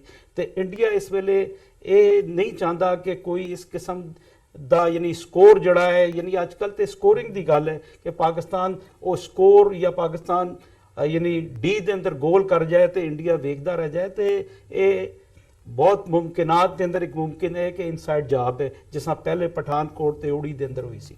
ਤੇ ਇੱਕ ਗੱਲ ਇਹਦੇ 'ਚ ਹੋਰ ਮੈਂ ਐਡ ਕਰਨੀ ਚਾਹਾਂਗਾ ਜੀ। ਦੇਖੋ ਤੁਹਾਡੇ ਸਾਹਮਣੇ ਪ੍ਰੈਸੀਡੈਂਟ ਹੁੰਦੇ ਨੇ। 20 ਮਾਰਚ 2000 ਨੂੰ ਪ੍ਰੈਜ਼ੀਡੈਂਟ ਕਲਿੰਟਨ ਦਿੱਲੀ ਉਤਰਦੇ ਨੇ 에ਅਰਪੋਰਟ ਤੇ। ਉਦੋਂ ਵੀ ਕਸ਼ਮੀਰ ਦੇ ਵਿੱਚ ਬੜੀ ਪੀਸਫੁਲ ਮੂਵਮੈਂਟ ਚੱਲ ਰਹੀ ਸੀ ਆਜ਼ਾਦੀ ਦੀ, ਔਰ ਕਸ਼ਮੀਰ ਵਾਦੀ ਦੇ ਸਿੱਖ ਪਹਿਲੇ ਦਿਨ ਤੋਂ ਹੀ ਉਹਨਾਂ ਨੇ ਇੱਕ ਆਪਣਾ ਨਿਊਟਰਲ ਸਟੈਂਸ ਵੀ ਭਾਵੇਂ ਰੱਖਿਆ ਹੋਇਆ ਹੈ, ਉਹ ਖੁੱਲ ਕੇ ਨਹੀਂ ਆਉਂਦੇ, ਲੇਕਿਨ ਉਹਨਾਂ ਦੀ ਹਮਦਰਦੀ ਕਸ਼ਮੀਰੀ ਜੁਝਾਰੂਆਂ ਨਾਲ ਹੈ। ਔਰ ਦੋ ਪਰਪਸ ਜਿਹੜੇ ਇੰਡੀਅਨ ਅਚੀਵ ਕਰਨਾ ਚਾਹੁੰਦੇ ਸੀ, ਇੱਕ ਤਾਂ ਕਿਉਂਕਿ ਕਲਿੰਟਨ ਨੇ ਪ੍ਰੈਸ਼ਰ ਦੇਣਾ ਸੀ ਕਿ ਭਾਈ ਤੁਸੀਂ ਗੱਲਬਾਤ ਕਰੋ ਕਸ਼ਮੀਰੀਆਂ ਨਾਲ ਜੀ, ਦੂਸਰਾ ਉਹ ਚਾਹੁੰਦੇ ਸੀ ਵੀ ਸਿੱਖਾਂ ਔਰ ਮੁਸਲਮਾਨਾਂ ਦੀ ਐਨੀਮੋਸਿਟੀ ਹੋਏ ਔਰ ਸਿੱਖਾਂ ਨੂੰ ਵੀ ਹਿਜਰਤ ਕਸ਼ਮੀਰ ਵਾਦੀ ਚੋਂ ਉਵੇਂ ਹੀ ਕਰਵਾਈ ਜਾਏ ਜਿਵੇਂ ਇਹਨਾਂ ਨੇ ਖੁਦ ਹੀ ਕਸ਼ਮੀਰੀ ਪੰਡਤਾਂ ਦੀ ਹਿਜਰਤ ਵੀ ਕਰਵਾਈ ਜਦੋਂ ਜਗਮੋਹਨ ਗਵਰਨਰ ਸੀ। ਸੋ 35 ਸਿੱਖ 20 ਮਾਰਚ 2000 ਦੀ ਰਾਤ ਨੂੰ ਮਾਰ ਦਿੱਤੇ ਜਾਂਦੇ ਨੇ ਔਰ ਅਗਲੀ ਸਵੇਰੇ ਬਿਨਾਂ ਕੋਈ ਤਹਿਕੀਆਤ ਕੀਤਿਆਂ ਇਹ ਕਿਹਾ ਜਾਂਦਾ ਜੀ ਇਹ ਲਸ਼ਕਰੇ ਤਾਇਬਾ ਜਿਹੜੀ ਪਾਕਿਸਤਾਨ ਬੇਸਡ ਆਰਗੇਨਾਈਜੇਸ਼ਨ ਹੈ ਇਹ ਉਹਨਾਂ ਨੇ ਕੀਤਾ। ਹੁਣ ਜ਼ਾਹਰ ਹੈ ਅਗਲੇ 24-48 ਘੰਟੇ 'ਚ 4-5 ਨੌਜਵਾਨ ਚੁੱਕ ਕੇ ਮਾਰ ਦਿੱਤੇ ਜਾਂਦੇ ਨੇ ਕਿ ਜੀ ਇਹ ਉਹ ਲਸ਼ਕਰੇ ਤਾਇਬਾ ਦੇ ਸੀ ਜਿਹੜੇ ਬਾਰਡਰ ਪਾਰ ਤੋਂ ਆਏ ਸੀ। ਔਰ ਇਹ ਗੱਲ ਸਾਹਮਣੇ ਆਉਂਦੀ ਹੈ ਕਿ ਪੱਥਰੀਵਾਲ ਔਰ ਨੇੜੇ ਤੇੜੇ ਦੇ ਪਿੰਡਾਂ ਦੇ ਹੀ ਉਹ ਨੌਜਵਾਨ ਚੁੱਕੇ ਲੋਕ ਜਦੋਂ ਘਰਾਂ 'ਚੋਂ ਬਾਹਰ ਨਿਕਲੇ ਇਹ ਗੱਲ ਸਾਹਮਣੇ ਆਈ ਔਰ ਇਸ ਗੱਲ ਦੇ ਸਬੂਤ ਨੇ ਕਿ ਵੀ ਅਲਟੀਮੇਟਲੀ ਇਹ ਇਹਨਾਂ ਦਾ ਆਪਣਾ ਕੰਮ ਸੀ ਜਿਹੜਾ ਕਿ ਪ੍ਰੈਜ਼ੀਡੈਂਟ ਕਲਿੰਟਨ ਨੇ ਜਿਹੜਾ ਫੋਰਵਰਡ ਉਹਨੇ ਲਿਖਿਆ ਮਾਈਟੀ ਐਂਡ ਅਲਮਾਈਟੀ ਮਿਸਿਸ ਐਲਬਰਾਈਟ ਜਿਹੜੀ ਸੀ ਉਹਦੀ ਸੈਕਟਰੀ ਆਫ ਸਟੇਟ ਉਹਦੀ ਕਿਤਾਬ ਉਹਨੇ ਉਹਨੂੰ ਹਿੰਦੂ ਮਿਲੀਟੈਂਟਸ ਦੇ ਖਾਤੇ 'ਚ ਪਾਇਆ। ਹੁਣ ਦੇਖਣ ਵਾਲੀ ਗੱਲ ਇਹ ਹੈ ਇਸ ਘਟਨਾ ਵੱਲ ਜੇ ਦੇਖੀਏ ਕਿ ਜੰਮੂ ਕਸ਼ਮੀਰ ਦੀ ਇੰਟੈਲੀਜੈਂਸ ਦਾ chief Dilbag Singh BBC Hindi service ਨੂੰ ਕਹਿ ਰਿਹਾ ਕਿ ਜੀ ਇੱਕ ਦਿਨ ਪਹਿਲਾਂ ਅਸੀਂ ਅਜੀਤ ਡੋਵਲ ਔਰ ਸਾਰੀਆਂ ਏਜੰਸੀਆਂ ਨੂੰ ਇਨਫੋਰਮ ਕੀਤਾ ਸੀ ਕਿ ਇਸ ਟਾਈਪ ਦਾ ਅਟੈਕ ਹੋਣ ਵਾਲਾ ਹੈ। ਫਿਰ ਉਹਨੂੰ ਪੁੱਛਿਆ ਜੀ ਤੁਹਾਡੇ ਕੋਲ ਕੀ ਇਨਫੋਰਮੇਸ਼ਨ ਸੀ? ਉਹਨੇ ਕਹਿੰਦੇ ਜੈਸ਼ੇ ਮੁਹੰਮਦ ਦੇ ਵੈਬਸਾਈਟ ਦੇ ਉੱਤੇ ਉਹਨਾਂ ਨੇ ਵੀਡੀਓ ਪੋਸਟ ਕੀਤੀ ਸੀ ਕਿ ਵੀ ਅਸੀਂ ਇਸ ਤਰ੍ਹਾਂ ਅਫਗਾਨਿਸਤਾਨ 'ਚ ਅਟੈਕ ਕੀਤਾ ਸੀ, ਹੁਣ ਜਿਹੜਾ ਜ਼ੁਲਮ ਫੌਜ ਕਸ਼ਮੀਰ 'ਚ ਕਰ ਰਹੀ ਹੈ ਅਸੀਂ ਇਸ ਕਿਸਮ ਦਾ ਕਸ਼ਮੀਰ 'ਚ ਵੀ ਕਰਾਂਗੇ। ਸੋ ਜ਼ਾਹਰ ਹੈ ਵੀ ਇਹਨੂੰ ਤੁਸੀਂ ਟੂ ਮੈਨੀ ਪ੍ਰੂਫਸ ਔਰ ਤੁਸੀਂ ਪੁਆਇੰਟ ਆਊਟ ਕਰਕੇ ਦੇਖਦੇ ਹੋ ਕਿ ਜੇ ਆਲਰੇਡੀ ਉਹਦੇ ਕਹਿਣ ਮੁਤਾਬਕ ਇੰਟੈਲੀਜੈਂਸ ਚੀਫ ਦੇ ਇਨਫੋਰਮ ਕੀਤਾ ਸੀ ਔਰ 2500 ਬੰਦਾ CRPF ਦਾ ਕਾਫਲੇ 'ਚ ਜਾ ਰਿਹਾ, ਉਹਨੂੰ ਜਿਹੜਾ ਏਰੀਅਲ ਸਰਵੇ ਵੀ ਹੈ ਤੇ ਇੰਨੀ ਵੱਡੀ ਗੱਡੀ ਕਿੱਥੋਂ ਵਿੱਚ ਆ ਕੇ ਵੱਜ ਗਈ, ਕਿੱਥੇ ਰੁਕੀ ਸੀ, ਕੀ ਸੀ, ਜਦੋਂ ਕਿ ਆਪ ਵੀ ਉਹਨਾਂ ਦੇ ਅੰਦਰ ਡਿਬੇਟ ਚੱਲ ਰਹੀ ਹੈ ਜੀ ਸਿਕਿਉਰਿਟੀ ਲੈਪਸ ਹੋਇਆ ਔਰ ਫਲਾਣਾ ਹੋਇਆ ਤੇ ਢਮਕਾ ਹੋਇਆ। ਸੈਕੰਡਰੀ ਗੱਲ ਪਾਕਿਸਤਾਨ ਦੀ ਦੇਖੋ, ਮੈਂ ਕੱਲ ਵੀ ਇਹ ਗੱਲ ਕਹੀ ਸੀ ਕਿ ਜੇ ਈਵਨ ਤਰਲਾ ਸ਼ਬਦ ਵੀ ਕਹਿਣਾ ਹੋਏ ਨਾ ਤੇ ਡਿਪਲੋਮੇਸੀ 'ਚ ਦੀ ਜ਼ੁਬਾਨ 'ਚ ਕਹਿਣਾ ਹੋਏ ਕਿ president Imran Khan, prime minister Imran Khan ਪਿਛਲੇ 6 ਮਹੀਨੇ ਤੋਂ ਭਾਰਤ ਨਾਲ ਗੱਲਬਾਤ ਲਈ ਤਰਲੇ ਲੈ ਰਹੇ ਨੇ। ਤਰਲਾ ਇਸ ਲਈ ਨਹੀਂ ਕਿਉਂਕਿ ਉਹ ਸਮਝਦੇ ਨੇ ਬੀਇੰਗ ਏ ਵੈਰੀ ਵਾਈਜ਼ ਪਰਸਨ ਕਿ ਪਾਕਿਸਤਾਨ ਦੀ ਆਪਣੀ ਇਕਨੋਮੀ ਅਨਸਟੇਬਲ ਹੈ। ਪਿਛਲੇ 30 ਸਾਲਾਂ 'ਚ ਸੋਵੀਅਤ ਯੂਨੀਅਨ, ਨੈਟੋ, ਅਫਗਾਨਿਸਤਾਨ ਦੀ ਟਰਬਲ, ਉਧਰੋਂ ਜੇ ਹੁਣ ਪੀਸ ਹੋਣ ਦਾ ਕੋਈ ਚਾਂਸ ਹੋਏਗਾ ਉਹ ਚਾਹੁੰਦਾ ਹੈ ਵੀ ਇਧਰੋਂ ਵੀ ਪੀਸ ਹੋਏ ਔਰ ਗੱਲਬਾਤ ਜਿਹੜਾ ਡਿਵੈਲਪਮੈਂਟ ਹੋਏ। ਬਾਰ-ਬਾਰ ਕਹਿੰਦਾ ਜੀ ਦੋਨੋਂ ਪਾਸਿਆਂ ਦੇ ਲੋਕ ਗੁਰਬਤ 'ਚ ਮਰ ਰਹੇ ਨੇ, ਦੋਨੋਂ ਪਾਸੇ ਗਰੀਬੀ ਹੈ, ਅਨਪੜ੍ਹਤਾ ਹੈ, ਦੂਜਾ ਅਸੀਂ ਆਪਣੇ ਰਿਸੋਰਸਿਸ ਇੱਧਰ ਲਾਈਏ। ਕਰਤਾਰਪੁਰ ਕੋਰੀਡੋਰ ਦਾ ਇਨੀਸ਼ੀਏਟਿਵ ਇਸ ਚੋਂ ਨਿਕਲਦਾ ਹੈ। ਅਜੇ ਇੱਕ ਹਫ਼ਤਾ ਪਹਿਲਾਂ ਬੱਲੋਕੀ ਫੋਰੈਸਟ ਰਿਜ਼ਰਵ ਦੇ ਵਿੱਚ ਐਡਰੈਸ ਕਰਦੇ ਹੋ ਕਹਿੰਦੇ ਨੇ ਮੇਰੀ ਚਾਹਨਾ ਹੈ ਕਿ ਇਸ ਫੋਰੈਸਟ ਰਿਜ਼ਰਵ ਦਾ ਨਾਂ ਬੱਲੋਕੀ ਦਾ ਬਾਬਾ ਗੁਰੂ ਨਾਨਕ ਦੇ ਨਾਂ ਤੇ ਰੱਖਿਆ ਜਾਏ। ਫਿਰ ਉਹਨਾਂ ਨੇ ਕਿਹਾ ਜੀ ਯੂਨੀਵਰਸਿਟੀ ਅਸੀਂ ਬਾਬਾ ਗੁਰੂ ਨਾਨਕ ਦੇ ਨਾਂ ਤੇ ਇੰਟਰਨੈਸ਼ਨਲ ਲੈਵਲ ਦੀ ਬਣਾਉਣਾ ਚਾਹੁੰਦੇ। ਸੋ ਮੈਂ ਸਮਝਦਾ ਔਰ ਇਸੇ ਤਰ੍ਹਾਂ ਉਹਨਾਂ ਨੇ ਜਿਹੜਾ ਕਟਾਕਸ਼ ਰਾਜ ਹੈ ਉਹ ਵੀ ਖੋਲ੍ਹਿਆ ਹੈ, ਬੁੱਧਿਸਟ ਜਿਹੜੇ ਮੋਨੂਮੈਂਟ ਨੇ ਉਹ ਖੋਲ੍ਹਣ ਦੀ ਗੱਲ ਵੀ ਹੈ। ਸੋ ਪਾਕਿਸਤਾਨ 'ਚ ਜਿੰਨਾ ਇਸ ਵੇਲੇ ਹਕੂਮਤ ਕੰਟਰੋਲ 'ਚ ਹੈ ਉੱਥੇ ਕੋਈ ਸ਼ਰਾਰਤ ਪਸੰਦ ਜਿਹੜੇ ਨੇ ਉਹ ਸਭ ਚੁੱਕ ਕੇ ਅੰਦਰ ਦਿੱਤੇ ਹੋਏ ਨੇ।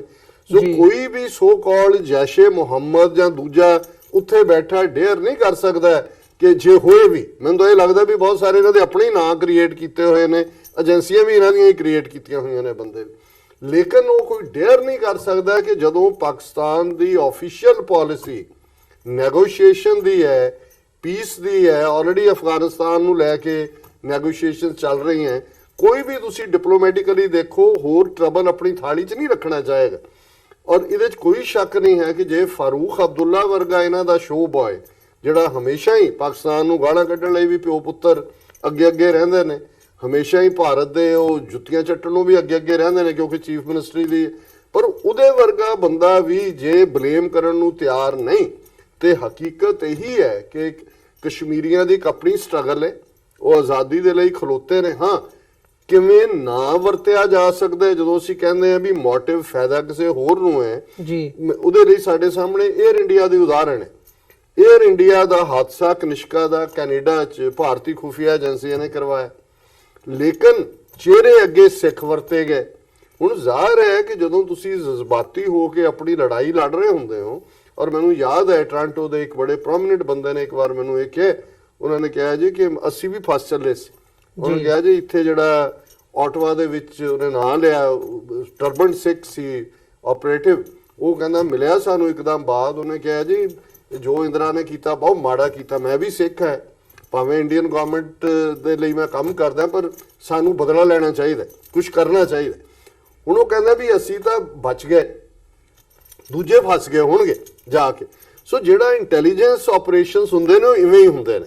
ਬੇਸ਼ੱਕ ਕਸ਼ਮੀਰੀ ਨੌਜਵਾਨ ਜਾਂ ਜਿਵੇਂ ਮਲਕ ਸਾਹਿਬ ਨੇ ਫਰਮਾਇਆ ਵੀ ਉਹਨਾਂ ਦੇ ਅੱਬੂ ਨੇ ਵੀ ਕਿਹਾ ਕਿ ਭਾਈ ਉਹਦੇ ਨਾਲ ਕੀ ਹਸ਼ਰ, ਲੇਕਿਨ ਜਦੋਂ ਮੈਂ ਇਹ ਦੇਖਦਾ ਕਿ ਇਸ ਸਾਰੇ ਪੀਰੀਅਡ ਜਦੋਂ ਅਸੀਂ ਕਹਿੰਦੇ ਆ ਜੀ ਬਿਹਾਈਂਡ ਕੌਣ ਹੋ ਸਕਦਾ, ਜਿਹੜੇ ਕੋਈ ਐਕਟ ਕਰਨ ਵਾਲੇ ਨੇ ਉਹ ਆਪਣੇ ਵੱਲੋਂ ਪੈਟਰੀਓਟਿਜ਼ਮ ਕਰ ਰਹੇ ਨੇ, ਆਪਣੇ ਲੋਕਾਂ ਦੀ ਆਜ਼ਾਦੀ ਲਈ ਖਿਦਮਤ ਲਈ ਕਰ ਰਹੇ, ਪਰ ਉਹਦੀ ਟਾਈਮਿੰਗ ਔਰ ਉਹਨੂੰ ਕਿਸ ਤਰੀਕੇ ਦੇ ਨਾਲ ਵਰਤਿਆ ਜਾਣਾ ਹੈ ਤੇ ਉਹਨੂੰ ਸਪਿਨ ਕੀ ਦੇਣੀ ਹੈ, ਇਹ ਏਜੰਸੀਆਂ ਦਾ ਕੰਮ ਹੁੰਦਾ ਹੈ। ਸੋ 에ਅਰ ਇੰਡੀਆ ਦਾ ਜਿਹੜੀ 332 ਮੁਸਾਫਰ ਮਾਰੇ ਗਏ ਕੰਮ ਰਾ ਨੇ ਕੀਤਾ, ਔਰ ਮਲੋਏ ਧਰ ਜਿਹਨੇ ਇੱਥੇ ਆ ਕੇ ਬੈਠਾ ਸੀ ਉਹਦੇ ਚੋਂ ਮੇਨ ਕਰਤਿਆਂ ਚੋਂ ਸੀ, ਲੇਕਿਨ ਇੱਕ ਸਿੰਗਲ ਐਕਸ਼ਨ ਦੇ ਨਾਲ ਜਿਹੜੀ ਸਿੱਖ ਮੂਵਮੈਂਟ ਸੀ ਉਹ ਇੰਟਰਨੈਸ਼ਨਲ ਟੈਰਰਿਜ਼ਮ ਦੇ ਖਾਤੇ 'ਚ ਪਾਤੀ। ਸੋ ਮੈਂ ਸਮਝਦਾ ਵੀ ਕਸ਼ਮੀਰ ਦੇ ਵਿੱਚ ਜਿੱਥੇ ਲੋਕ ਖਲੋਤੇ ਹੋਏ ਨੇ, ਜਿੱਥੇ ਡਿਵੈਲਪਮੈਂਟਸ ਪਿਛਲੇ ਦਿਨਾਂ ਯੂਨਾਈਟਿਡ ਨੇਸ਼ਨਸ ਨੇ ਪਿਛਲੇ ਸਾਲ 'ਚ ਅਗਸਤ ਮਹੀਨੇ 'ਚ 49 ਸਫ਼ੇ ਦੀ ਰਿਪੋਰਟ ਕਸ਼ਮੀਰ ਦੇ ਉੱਤੇ ਜ਼ੁਲਮਾਂ ਦੀ ਦਿੱਤੀ ਹੈ, ਇੱਕ ਥੋੜੀ ਬਹੁਤ ਗੱਲ ਬਣ ਰਹੀ ਹੈ।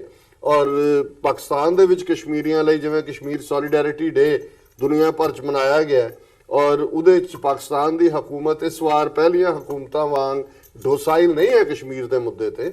ਉਹਨਾਂ ਨੇ ਉਹਨਾਂ ਦੇ ਸੈਯਦ ਗਿਲਾਨੀ ਨਾਲ ਵੀ ਗੱਲ ਕੀਤੀ, ਮੀਰਵਾਇਜ਼ ਉਮਰ ਫਾਰੂਕ ਨਾਲ ਵੀ ਕੀਤੀ, ਇੰਟਰਨੈਸ਼ਨਲ ਫੋਰਮਸ ਤੇ ਵੀ ਇਸ਼ੂਜ਼ ਨੂੰ ਚੁੱਕਿਆ। ਸੋ ਮੈਂ ਸਮਝਦਾ ਵੀ ਇਸ ਸਿੰਗਲ ਵਾਕਿਆ ਦੇ ਨਾਲ ਬਹੁਤ ਕੁਝ ਇਸ ਅਜੀਤ ਡੋਵਲ ਦੀਆਂ ਨੀਤੀਆਂ ਨੂੰ ਜਿਹੜਾ ਕਿ ਟੋਟਲ ਅਦਰਵਾਈਜ਼ ਫਲॉप ਸੀ, ਔਰ ਮੈਨੂੰ ਲੱਗਦਾ ਵੀ ਇਹ ਨਫ਼ਰਤ ਆਉਣ ਵਾਲੇ 3-4 ਮਹੀਨੇ ਚੋਣਾਂ ਤੱਕ ਜਾਰੀ ਰੱਖਣਗੇ। ਇਹਦੇ ਨਾਲ ਰਿਲੇਟਡ ਹੋਰ ਵੀ ਕੋਈ ਵਾਕਿਆ ਹੋ ਸਕਦਾ, ਕਰਤਾਰਪੁਰ ਕੋਰੀਡੋਰ ਦਾ ਕੰਮ ਵੀ ਬੰਦ ਹੋ ਸਕਦਾ, ਔਰ ਜਿਹੜੇ ਸਿੱਖ ਮਾੜੇ ਮੋਟੇ ਵੋਕਲ ਨੇ ਬਾਹਰ ਉਹਨਾਂ ਨੂੰ ਅਗੇਨ ISI ਦੇ ਖਾਤੇ 'ਚ ਪਾਣਗੇ, ਜੋ ਹਾਲ ਨਵਜੋਤ ਸਿੱਧੂ ਦਾ ਉੱਥੇ ਕੀਤਾ ਹੋਇਆ ਉਹਨੇ ਹਾਲਾਂਕਿ ਕੁਝ ਨਹੀਂ ਕਿਹਾ, ਉਹਨੂੰ ਕੋਵਰਡਲੀ ਅਟੈਕ ਪਨਿਸ਼ ਕਰਨ ਦੀ ਗੱਲ ਕਹੀ, ਪਰ ਉਹਨੇ ਕਿਹਾ ਭਾਈ ਮੁੱਠੀ ਪਰ ਲੋਕਾਂ ਦਾ ਤੁਸੀਂ ਕਿਸੇ ਮੁਲਕ ਨੂੰ ਜਾਂ ਇੰਡੀਵਿਜੂਅਲ ਨੂੰ ਦੋਸ਼ ਨਹੀਂ ਦੇ ਸਕਦੇ, ਮਸਲੇ ਗੱਲਬਾਤ ਰਾਹੀਂ ਹੱਲ ਹੁੰਦੇ ਨੇ। ਉਹਨੇ ਕੋਈ ਅਲੋਕਾਰ ਗੱਲ ਨਹੀਂ ਕਹੀ, ਪਰ ਇਹ ਵਰਤਾਰਾ ਦੱਸ ਰਿਹਾ ਹੈ ਕਿ ਕਿਸ ਕਿਸਮ ਦੀ ਜ਼ਹਿਨੀਅਤ ਮੈਜੋਰਿਟੀ ਕਮਿਊਨਿਟੀ ਦੀ ਬਣਾ ਦਿੱਤੀ ਗਈ ਹੈ, ਔਰ ਜਿਹੜੇ at the helm of affairs ਨੇ ਦਿੱਲੀ ਦੇ ਵਿੱਚ ਉਹ ਕੋਈ ਰੀਕਨਸੀਲੇਸ਼ਨ ਜਾਂ ਅੱਗੇ ਗੱਲਬਾਤ ਨਾਲ ਕੋਈ ਮਸਲੇ ਹੱਲ ਕਰਨ 'ਚ ਯਕੀਨ ਨਹੀਂ ਰੱਖਦੇ। ਉਹਨਾਂ ਦਾ ਅਖੰਡ ਭਾਰਤ ਦਾ ਏਜੰਡਾ ਅਲਟੀਮੇਟਲੀ ਉਹੀ ਉਹ ਵੇਚ ਰਹੇ ਨੇ, ਔਰ ਉਹੀ ਵੇਚਣਗੇ ਆਉਣ ਵਾਲੀਆਂ ਪਾਰਲੀਮਾਨੀ ਚੋਣਾਂ ਦੇ ਪ੍ਰਚਾਰ ਦੇ ਦੌਰਾਨ। ਜੀ ਮਲਿਕ ਸਾਹਿਬ, ਤੁਸੀਂ ਇਹਦੇ 'ਚ ਕੁਝ ਐਡ ਕਰਨਾ ਚਾਹੋਗੇ? ਜਿਵੇਂ ਇਨਸਾਈਡ ਜੌਬ ਦੀ ਤੁਸੀਂ ਗੱਲ ਕੀਤੀ ਹੈ ਕਿ ਜਾਪਦਾ, ਇਹ ਲੱਗਦਾ ਹੈ ਕਿ ਇਹਦੇ ਵਿੱਚ ਇਨਸਾਈਡ ਜੌਬ ਜਿਹੜੀ ਹੈ ਉਹਦੇ ਵਧੇਰੇ ਚਾਂਸਸ ਨੇ, ਕਿਉਂਕਿ ਪਾਕਿਸਤਾਨ ਨੂੰ ਇਸ ਵਕਤ ਸੂਟ ਨਹੀਂ ਕਰਦਾ ਜਿੱਦਾਂ ਦੀ ਪੋਲਿਟਿਕਸ ਹੈਗੀ ਹੈ, ਇਕਨੋਮੀ ਹੈਗੀ ਹੈ, ਜਾਂ ਓਵਰਆਲ ਪਾਕਿਸਤਾਨ ਦੀ ਜਿਹੜੀ ਨੀਤੀ ਹੈ ਭਾਰਤ ਦੇ ਪ੍ਰਤੀ, ਜਾਂ ਕਰਤਾਰਪੁਰ ਕੋਰੀਡੋਰ ਨੂੰ ਲੈ ਕੇ ਜੋ ਇੱਕ ਵਾਰਤਾਲਾਪ ਸ਼ੁਰੂ ਕਰਨ ਦੀ ਗੱਲਬਾਤ ਦਾ ਐਂਗਲ ਉਹਨਾਂ ਨੇ ਓਪਨ ਰੱਖਿਆ ਹੋਇਆ, ਉਹਦੇ ਤੇ ਸਟ੍ਰੈਸ ਕਰ ਰਹੇ ਨੇ। ਸੋ ਇਹਦੇ ਬਿਹਾਈਂਡ ਮੋਟਿਵ ਕੀ ਨਜ਼ਰ ਆਉਂਦਾ ਜੇ ਇਹ ਇਨਸਾਈਡ ਜੌਬ ਮੰਨੀ ਜਾਵੇ? देखिए गल है कि इंटरनेशनल पॉलिटिक्स के अंदर वर्ड यूज होता है दीता ते डेटरेंस।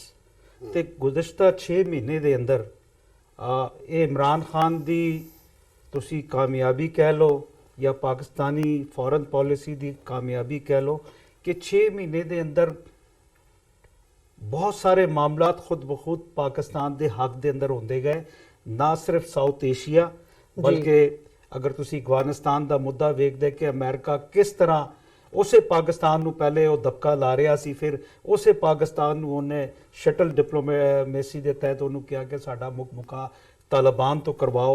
तो ये वो चीज़ां सीआं जिहड़ियां पाकिस्तान के हक के अंदर गईयां।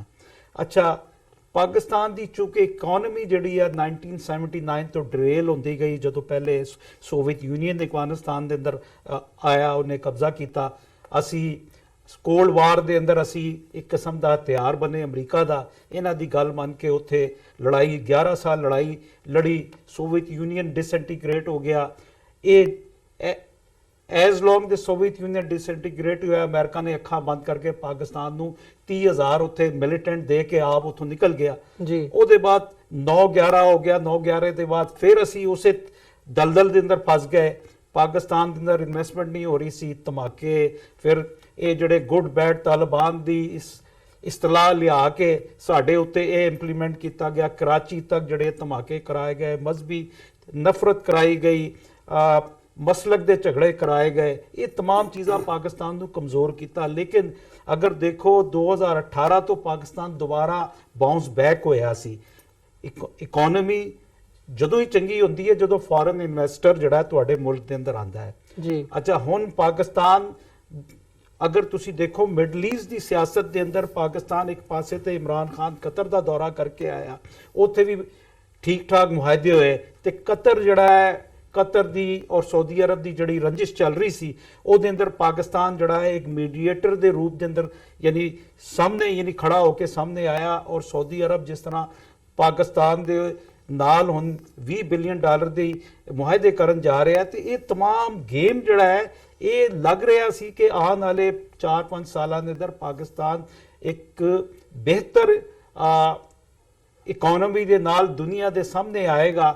ਮੈਂ ਲੇਕਿਨ ਇਹ तमाम ਚੀਜ਼ਾਂ ਅਗਰ ਤੁਸੀਂ ਦੇਖੋ ਤੇ ਇੰਡੀਆ ਅਚਾਨਕ ਜਿਹੜਾ ਉਹਨੂੰ ਹਰ ਫਰੰਟ ਤੇ ਸਾਊਥ ਏਸ਼ੀਆ ਦੇ ਅੰਦਰ ਇੰਟਰਨੈਸ਼ਨਲ ਤੇ ਰੀਜਨਲ ਲੈਵਲ ਤੇ पाकिस्तान उस तो बाजी लै गया। और मैं पहले भी कहा सी जो करतारपुर साहब का लांघा खोलन की गल आई तो मैं कहा सी इंडिया अपने इलैक्शन तो पहला मैं तुहाडे ही प्रोग्राम के अंदर कहा सी अपने कि वो इस किस्म का बंदोबस्त करेगा कि या तो कोई इस किस्म की घटना होए या कोई पैटरिज्म का कोई इस किस्म का दोबारा एटमोसफेयर खड़ा किया जाए। आज देखो ना, आज राजीव गांधी तो और राहुल गांधी तो लैके बीजेपी सारे यानी एक प्लेटफार्म ते खड़े ते सारे कह रहे हैं कि जी असी पाकिस्तान के खिलाफ यानी वो नफरत का जड़ा उन्होंने अंगार लाया है वो ये। अच्छा, क्योंकि हुण इलैक्शन बड़े इंपॉर्टेंट आ लोक सभा दे, ते कांग्रेस भी चाहती है कि उन्हें जड़ा एहतियात किया है छोटी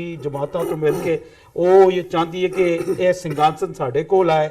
बीजेपी जड़ी है शुरू तो नफरत की सियासत का मैं समझदा कि एक यूनिवर्सिटी है, तो जिन्ना झूठ वो बोल सकते हैं वो कल तो वो जड़े मीडिया के अंदर वो जड़े एंकर बैठे हैं, मैं समझदा कि वो बीजेपी के ही लोग आ जड़े एंकर का रूप धार के बैठे हैं। तो जिस किस्म की जुबान वो कैमरे के सामने बोल रहे हैं, वो ना वो जर्नलिज्म है ना वो मीडिया स्टैंडर्ड है, तो ये तमाम चीज़ां बेसिकली पाकिस्तान। लेकिन हुण पाकिस्तान जिहड़ा है वो आइसोलेट नहीं होएगा, क्योंकि ये जिहड़ी गवर्नमेंट आई आ ਇਹਦਾ ਜਿਹੜਾ ਪਾਕਿਸਤਾਨ ਦਾ ਪ੍ਰਧਾਨ ਮੰਤਰੀ ਹੈ ਇਮਰਾਨ ਖਾਨ, ਉਹਦੇ ਨਾਲ ਦੋ ਚੀਜ਼ਾਂ ਸ਼ੁਰੂ ਤੋਂ ਆ, ਇੱਕ ਉਹ ਦਲੇਰ ਹੈ ਤੇ ਦੂਸਰਾ ਜ਼ਿੱਦੀ ਹੈ। ਤੇ ਜੀ। ਤੁਸੀਂ ਦਲੇਰ ਤੇ ਜ਼ਿੱਦੀ ਬੰਦੇ ਨੂੰ ਤੁਸੀਂ ਇਸ ਤਰ੍ਹਾਂ ਨਹੀਂ ਢਾ ਸਕਦੇ। ਔਰ ਤੇ- ਇਮਾਨਦਾਰ ਤੇ ਇਮਾਨਦਾਰ ਇਸ ਕਰਕੇ ਕਿ ਉਹਦੇ ਕੋਲ 70 ਸਾਲ ਦੇ ਕਰੀਬ ਉਹਦੀ ਉਮਰ ਹੈ, ਉਹਨੇ ਡਿਲੀਵਰ ਕਰਨਾ ਹੀ ਕਰਨਾ ਹੈ। ਉਹਨੂੰ ਨਾ ਪੈਸੇ ਦੀ ਖੁਆਇਸ਼ ਹੈ, ਨਾ ਉਹਨੇ ਕਰਪਸ਼ਨ ਕਰਨੀ ਆ, ਤੇ ਉਹ ਡਿਲੀਵਰ ਕਰਨ ਆਇਆ ਹੈ। ਤੇ ਨਾਲੇ ਉਹ ਅੱਖਾਂ ਦੇ ਅੰਦਰ ਅੱਖ ਪਾ ਕੇ ਇੰਟਰਨੈਸ਼ਨਲ ਵਰਲਡ ਦੇ ਸਾਹਮਣੇ ਗੱਲ ਕਰਦਾ ਹੈ। ਤੇ ਜਿਹੜਾ ਵੀ ਬੰਦਾ ਆਪਣੇ ਮੁਲਕ ਨੂੰ ਯਾਨੀ ਦੋ ਟੋਕ ਗੱਲ ਕਰਦਾ ਹੈ, ਉਹਨੂੰ ਤੁਸੀਂ ਇਸ ਕਿਸਮ ਦੀ ਛੋਟੀ ਮੋਟੀ ਬਲੈਕਮੇਲਿੰਗ ਤੋਂ ਨਹੀਂ ਢਾ ਸਕਦੇ। ਹਾਂ, ਇੰਡੀਆ ਨੂੰ ਸੋਚਣਾ ਚਾਹੀਦਾ ਹੈ ਕਿ ਹੁਣ ਜਿਹੜੀ ਪੋਲਿਟਿਕਸ ਡਾਈਵਰਸਿਟੀ ਆ ਉਹ ਚੇਂਜ ਹੋ ਗਈ ਹੈ ਪਾਕਿਸਤਾਨ ਦੀ, ਲੇਕਿਨ ਇੰਡੀਆ ਦੇ ਅੰਦਰ ਲੋਕ ਚੂੰਕਿ ਉਹ ਪਤਾ ਨਹੀਂ ਕਿਸ ਖੁਸ਼ਫਹਿਮੀ ਦੇ ਅੰਦਰ ਆ, ਉਹ ਸਮਝਦੇ ਆ ਪਾਕਿਸਤਾਨ ਨਾ ਬਨਾਨਾ ਰਿਪਬਲਿਕ ਹੈ, ਨਾ ਪਾਕਿਸਤਾਨ ਭੂਟਾਨ ਜਾਂ ਨੇਪਾਲ ਹੈ, ਕਿ ਤੁਸੀਂ ਅੱਜ ਦੇ ਦੌਰ ਦੇ ਅੰਦਰ 21st ਸੈਂਚੁਰੀ ਦੇ ਅੰਦਰ ਇੱਕ ਨਿਊਕਲੀਅਰ ਸਟੇਟ ਨੂੰ, ਇੰਡੀਆ ਵੀ ਨਿਊਕਲੀਅਰ ਸਟੇਟ ਹੈ, ਤੁਸੀਂ ਇਸ ਕਿਸਮ ਦੇ ਬਿਆਨਬਾਜ਼ੀ ਨਾਲ ਕਿ ਅਸੀਂ ਕੱਲ ਚਲੇ ਜਾਗੇ, ਬਲਕਿ ਕੱਲ ਦੇ ਮੈਂ ਇੰਡੀਆ ਦੇ ਜਿਹੜੇ ਚੈਨਲ ਦੇਖ ਰਿਹਾ ਉਹਨਾਂ ਨੇ ਤੇ ਪਾਕਿਸਤਾਨ ਦੇ ਅੰਦਰ ਕਬਜ਼ਾ ਕਰ ਲਿਆ। ਉਹਨਾਂ ਨੂੰ ਚਾਹੀਦਾ ਹੈ ਕਿ ਇਨਸੀਡੈਂਟ ਤੁਹਾਡੀ ਆਪਣੇ ਕੰਟਰੀ ਅੰਦਰ ਹੋਈ ਹੈ, ਤੁਹਾਡਾ ਸਿਕਿਉਰਿਟੀ ਲੈਪਸ ਹੈ ਜੀ। ਇੰਨਾ ਵੱਡਾ ਕਨਵਾਏ ਜਾ ਰਿਹਾ ਸੀ, ਕਨਵਾਏ ਜਦੋਂ ਜਾਂਦਾ ਹੈ ਤੇ ਅੱਗੇ ਇੱਕ ਪੈਸੇਜ ਦਿੱਤਾ ਜਾਂਦਾ ਹੈ, ਫੌਜ ਦੀ ਜਿਹੜੀ ਸਿਕਿਉਰਿਟੀ ਹੁੰਦੀ ਹੈ ਉਹਦੇ ਪ੍ਰੋਟੋਕਾਲਸ ਹੁੰਦੇ ਆ, ਉਹ ਕੋਈ ਆਮ ਬੰਦਾ ਗੱਡੀ ਲੈ ਕੇ ਉਸ 1 ਕਿਲੋਮੀਟਰ ਦੀ ਜਿਹੜੀ ਹਾਈਵੇ ਜਾਂ ਜੀਟੀ ਰੋਡ ਹੁੰਦਾ ਹੈ ਉਹਦੇ ਅੰਦਰ ਇੱਕ ਆਮ ਬੰਦਾ ਤੇ ਉਸ ਤਰ੍ਹਾਂ ਗੱਡੀ ਲੈ ਕੇ ਉਹ ਕਨਵਾਏ ਦੇ ਨਾਲ ਤੁਰ ਨਹੀਂ ਸਕਦਾ। ਤੁਸੀਂ ਆਪਣੀ ਸਿਕਿਉਰਿਟੀ ਲੈਪਸ ਨੂੰ, ਤੁਸੀਂ ਆਪਣੀ ਗਲਤੀ ਨੂੰ ਤਸਲੀਮ ਕਰੋ। ਇਹ ਤੁਸੀਂ ਉਹ ਮੁੱਦਾ ਪਾਕਿਸਤਾਨ ਤੇ ਪਾ ਰਹੇ ਹੋ। ਲਸ਼ਕਰ ਤੈਯਬਾ ਤੇ ਜੇਸ਼ ਮੁਹੱਬਤ ਪਾਕਿਸਤਾਨ ਦੇ ਅੰਦਰ ਬੈਂਡ ਆ, ਉਹਨਾਂ ਦੇ ਮਸੂਦ ਅਜ਼ਹਰ ਹੋਏ ਜਾਂ ਦੂਜੇ ਹੋਣ, ਪਾਕਿਸਤਾਨ ਦੀ ਗਵਰਨਮੈਂਟ ਤੇ ਉਹ ਅਸਰ ਅੰਦਾਜ਼ ਨਹੀਂ ਹੁੰਦੇ। ਇਹ ਕਿਉਂਕਿ ਮੈਂ ਬਹਿਸੀਅਤ ਜਰਨਲਿਸਟ ਬਹੁਤ ਯਾਨੀ ਜ਼ਿੰਮੇਦਾਰੀ ਦੇ ਨਾਲ ਇਹ ਗੱਲ ਕਰ ਰਿਹਾ, ਕਿਉਂਕਿ ਪਾਕਿਸਤਾਨ ਦੀ ਪੋਲਿਟਿਕਸ ਦਾ ਸਾਨੂੰ ਪਤਾ ਹੈ। ਉਹਨਾਂ ਨੇ ਤੇ ਖਾਦਮ ਰਿਜ਼ਵੀ ਜਿਹੜਾ ਲਸ਼ਕਰ ਤੇ ਲਬੈਕ ਦਾ ਜਿਹੜਾ ਸੀ, ਉਹਨੇ ਯਾਨੀ ਬਹੁਤ ਸਾਰੇ ਇਦਾਰਿਆਂ ਦੇ ਖਿਲਾਫ ਗੱਲ ਕੀਤੀ, ਫੌਜ ਦੇ ਖਿਲਾਫ ਗੱਲ ਕੀਤੀ ਕਿ ਜੱਜਾਂ ਨੂੰ ਮਾਰ ਦਾਂਗੇ, ਉਹਨੂੰ ਅੰਦਰ ਕਰ ਦਿੱਤਾ ਤੇ ਉਹਦੀ ਜ਼ਮਾਨਤ ਨਹੀਂ ਹੋ ਰਹੀ। ਤੇ ਪਾਕਿਸਤਾਨ ਹੁਣ ਬਦਲ ਗਿਆ। ਇੰਡੀਆ ਨੂੰ ਵੀ ਚਾਹੀਦਾ ਕਿ ਉਹ ਆਪਣਾ ਜ਼ਹਿਨ ਬਦਲੇ। ਅਸੀਂ ਆਪਸੀ ਤਾਲੁਕਾਤ ਰੱਖਣਾ ਚਾਹੁੰਦੇ ਹਾਂ, ਲੇਕਿਨ ਜੀਨੇ ਦੋ ਦੇ ਫਲਸਫੇ ਤੇ ਅਸੀਂ ਇੱਕ ਅੱਛੇ ਗਵੰਡੀ ਬਣ ਸਕਦੇ ਹਾਂ, ਲੇਕਿਨ ਇਲਜ਼ਾਮ ਤਰਾਸ਼ੀ ਦੇ ਨਾਲ ਇਹ ਮਸਲੇ ਹੱਲ ਨਹੀਂ ਹੋਣੇ। ਜੀ, ਇੱਕ ਗੱਲ ਮੈਂ ਇਹਦੇ ਚ ਕੁਇਕਲੀ ਹੋਰ ਐਡ ਕਰਨਾ ਚਾਹੁੰਦਾ ਹਾਂ। ਬਹੁਤ ਘੱਟ ਔਰ ਇਹਦੀ ਕਿਤੇ ਚਰਚਾ ਨਹੀਂ ਹੋਈ। ਆਉਣ ਵਾਲੇ ਦਿਨਾਂ 'ਚ ਬਹੁਤ ਜਲਦੀ, ਮੇਰਾ ਖਿਆਲ ਹੈ ਫਰਵਰੀ ਦੇ ਵਿੱਚ ਹੀ ਜਾਂ ਮਾਰਚ ਦੀ ਸ਼ੁਰੂਆਤ 'ਚ, ਕੁਲਭੂਸ਼ਣ ਯਾਦਵ ਜਿਹੜਾ ਕਿ ਇਹਨਾਂ ਦਾ ਸਭ ਤੋਂ ਵੱਡਾ ਸਪਾਈ, ਜਿਹੜਾ ਰਿਸ਼ਤੇਦਾਰ ਵੀ ਹੈ ਅਜੀਤ ਡੋਵਲ ਦਾ, ਔਰ ਜਿਹਨੇ ਬਲੋਚਿਸਤਾਨ ਦੇ ਵਿੱਚ ਜਾ ਕੇ 20-22 ਟੈਰਰਿਜ਼ਮ ਦੇ ਸੈਂਟਰ ਖੜੇ ਕੀਤੇ ਸੀ, ਉਸ ਦਾ ਟ੍ਰਾਇਲ ਜਿਹੜਾ ਇੰਟਰਨੈਸ਼ਨਲ ਕ੍ਰਿਮੀਨਲ ਕੋਰਟ ਦੇ ਵਿੱਚ ਹੈ ਜੀ। ਔਰ ਉਹਦੇ ਲਈ ਜਿਹੜੀ ਹੈ ਪੂਰੀਆਂ ਤਿਆਰੀਆਂ ਦੇ ਨਾਲ ਪਾਕਿਸਤਾਨ ਜਿਹੜਾ ਹੈ ਉਹ ਉੱਥੇ ਪਹੁੰਚ ਰਿਹਾ, ਇੰਡੀਆ ਤਾਂ ਹੈ ਹੀ ਹੈ। ਸੋ ਮੈਂ ਸਮਝਦਾ ਹਾਂ ਵੀ ਜਦੋਂ ਇਹ ਟ੍ਰਾਇਲ ਚੱਲੇਗਾ, ਪਾਕਿਸਤਾਨ ਨੇ ਉਹ ਸਾਰੇ ਸਬੂਤ ਵੀ ਮੁਹੱਈਆ ਕਰਵਾਣੇ ਨੇ ਕਿ ਕਿਵੇਂ ਇੰਡੀਅਨ ਏਜੰਸੀਆਂ ਪਾਕਿਸਤਾਨ ਦੇ ਅੰਦਰੂਨੀ ਮਾਮਲਿਆਂ ਦੇ ਵਿੱਚ ਦਖਲਅੰਦਾਜ਼ੀ ਕਰਦੀਆਂ ਰਹੀਆਂ, ਔਰ ਜਦੋਂ ਦਾ ਕੁਲਭੂਸ਼ਣ ਯਾਦਵ ਫੜਿਆ ਬਲੋਚਿਸਤਾਨ ਪੀਸਫੁਲ ਹੈ।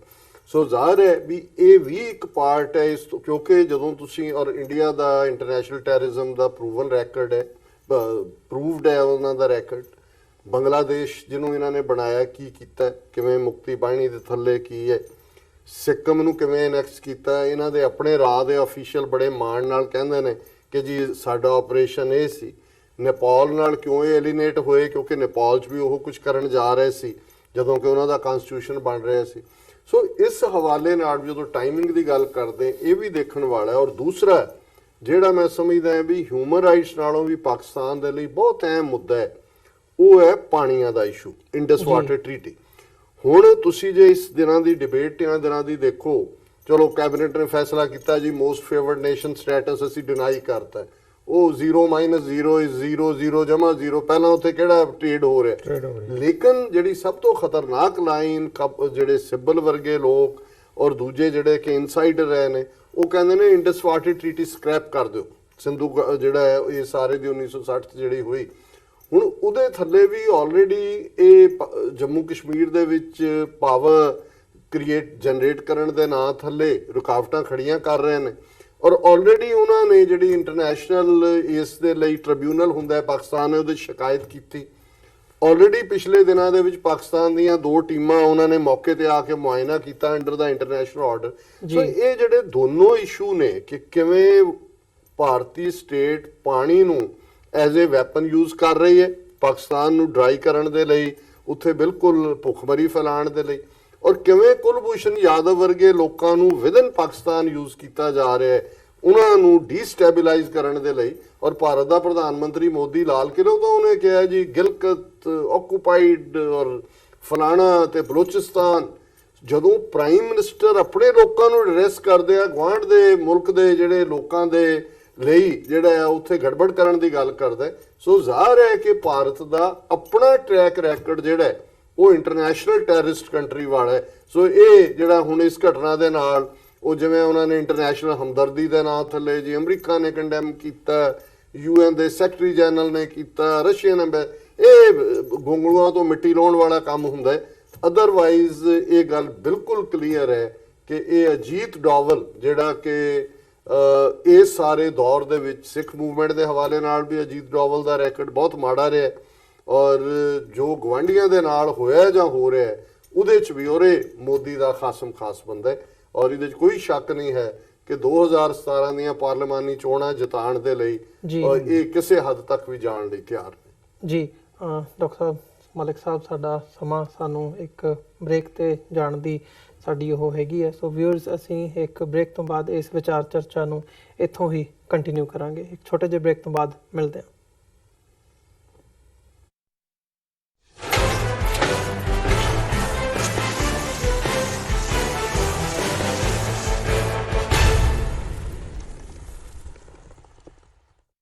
ਸੰਤ ਜਰਨੈਲ ਸਿੰਘ ਖਾਲਸਾ ਭਿੰਡਰਾਂਵਾਲਿਆਂ ਦਾ ਜਨਮ ਦਿਹਾੜਾ 17 ਫਰਵਰੀ 2019 ਦਿਨ ਐਤਵਾਰ ਨੂੰ Gurdwara Sikh cultural society Richmond Hill New York ਵਿਖੇ ਬੜੀ ਸ਼ਰਧਾ ਨਾਲ ਮਨਾਇਆ ਜਾ ਰਿਹਾ ਹੈ। ਸੰਤਾਂ ਦੀ ਸੋਚ ਘਰ ਘਰ ਪਹੁੰਚਾਉਣ ਦੇ ਮੰਤਵ ਨਾਲ ਯੂਥ ਅਕਾਲੀ ਦਲ ਅੰਮ੍ਰਿਤਸਰ ਅਮਰੀਕਾ ਵੱਲੋਂ ਸਮੂਹ ਸੰਗਤ ਨੂੰ ਇਸ ਸਮਾਗਮ ਵਿੱਚ ਸ਼ਾਮਲ ਹੋਣ ਦੀ ਅਪੀਲ ਕੀਤੀ ਜਾਂਦੀ ਹੈ। ਖਾਲਿਸਤਾਨ ਅਫੇਅਰਸ ਸੈਂਟਰ ਦੇ ਸੰਚਾਲਕ ਡਾਕਟਰ ਅਮਰਜੀਤ ਸਿੰਘ ਵੱਲੋਂ ਸੰਗਤ ਨਾਲ ਵਿਚਾਰਾਂ ਦੀ ਸਾਂਝ ਪਾਈ ਜਾਵੇਗੀ ਅਤੇ ਵਿਸ਼ੇਸ਼ ਤੌਰ ਤੇ ਇਸ ਸਮਾਗਮ ਵਿੱਚ ਸ਼ਹੀਦ ਪਰਿਵਾਰਾਂ ਦਾ ਸਨਮਾਨ ਕੀਤਾ ਜਾਵੇਗਾ। ਵਧੇਰੇ ਜਾਣਕਾਰੀ ਲਈ ਤੁਸੀਂ ਹੇਠ ਲਿਖੇ ਨੰਬਰਾਂ ਤੇ ਸੰਪਰਕ ਕਰ ਸਕਦੇ ਹੋ।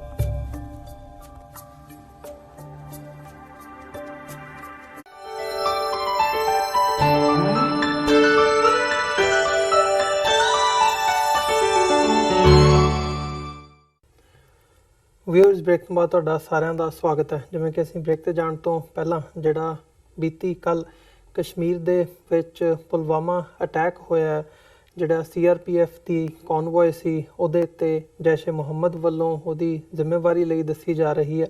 ਸੋ ਇਹਦੇ ਬਿਹਾਈਂਡ ਕੀ ਚੱਲ ਰਿਹਾ ਹੈ, ਸਿਆਸਤ ਕੀ ਹੈਗੀ ਹੈ, ਕੌਣ ਹੋ ਸਕਦਾ ਹੈ ਤੇ ਇਹਦੇ ਪ੍ਰਭਾਵ ਇਸ ਵਕਤ ਪੋਲਿਟਿਕਸ ਦੇ ਵਿੱਚ, ਰੀਜਨਲ ਪੋਲਿਟਿਕਸ 'ਚ ਸਾਊਥ ਏਸ਼ੀਆ ਦੀ ਹੋਵੇ ਜਾਂ ਇੰਟਰਨੈਸ਼ਨਲੀ ਅਸੀਂ ਦੇਖਦੇ ਹਾਂ ਉਹਦੇ ਤੇ ਕੀ ਪੈ ਰਹੇ ਆ, ਇਹਦੇ ਤੇ ਅਸੀਂ ਵਿਚਾਰ ਚਰਚਾ ਕੀਤੀ ਹੈ। ਸਾਡੇ ਨਾਲ ਖਾਲਿਸਤਾਨ ਅਫੇਅਰ ਸੈਂਟਰ ਦੇ ਸੰਚਾਲਕ ਡਾਕਟਰ ਅਮਰਜੀਤ ਸਿੰਘ ਤੇ ਜਰਨਲਿਸਟ ਤੇ ਪੋਲੀਟੀਕਲ ਐਨਾਲਿਸਟ ਸਲੀਮ ਮਲਿਕ ਸਾਹਿਬ ਸਾਡੇ ਨਾਲ ਮੌਜੂਦ ਨੇ।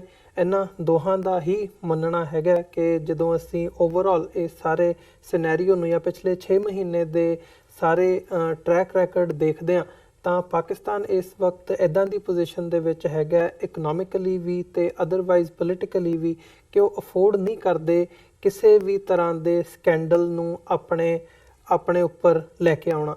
ਸੋ ਕਿਤੇ ਨਾ ਕਿਤੇ ਇਹ ਜਿਹੜਾ ਸਾਰਾ ਘਟਨਾਕ੍ਰਮ ਹੈਗਾ, ਜੇ ਇਹਦਾ ਫਾਇਦਾ ਦੇਖਣਾ ਹੋਵੇ ਤਾਂ ਉਹ 2019 ਦੀਆਂ ਚੋਣਾਂ ਦੀ ਗੱਲ ਹੋਵੇ ਜਾਂ ਅਦਰਵਾਈਜ਼ ਜੇ ਅਸੀਂ ਦੇਖਣੀ ਹੋਵੇ ਤਾਂ ਜਿਹੜੀ ਸਾਰੀ ਕਸ਼ਮੀਰ ਦੀ ਪੋਲਿਟਿਕਸ ਹੈਗੀ ਹੈ, ਇੰਟਰਨੈਸ਼ਨਲੀ ਕਿਵੇਂ ਪਾਕਿਸਤਾਨ ਨੂੰ ਜਿਹੜਾ ਬਦਨਾਮ ਕਰਨ ਦੀ ਨੀਤੀ ਇੱਕ ਭਾਰਤ ਵੱਲੋਂ ਜਾਂ ਭਾਰਤ ਦੇ ਮੀਡੀਆ ਵੱਲੋਂ ਲਈ ਜਾਂਦੀ ਹੈ, ਉਸ ਦੇ ਤਹਿਤ ਇਹਦਾ ਫਾਇਦਾ ਕਿਤੇ ਨਾ ਕਿਤੇ ਭਾਰਤ ਨੂੰ ਹੁੰਦਾ ਨਜ਼ਰ ਆਉਂਦਾ ਹੈ। ਸੋ ਇਹ ਇਨਸਾਈਡ ਜੌਬ ਮੰਨੀ ਜਾ ਰਹੀ ਹੈ ਸਾਡੇ ਜਿਹੜੇ ਐਨਾਲਿਸਟ ਇਸ ਪੈਨਲ ਡਿਸਕਸ਼ਨ ਦੇ ਵਿੱਚ ਨੇ ਉਹਨਾਂ ਦੇ ਵੱਲੋਂ।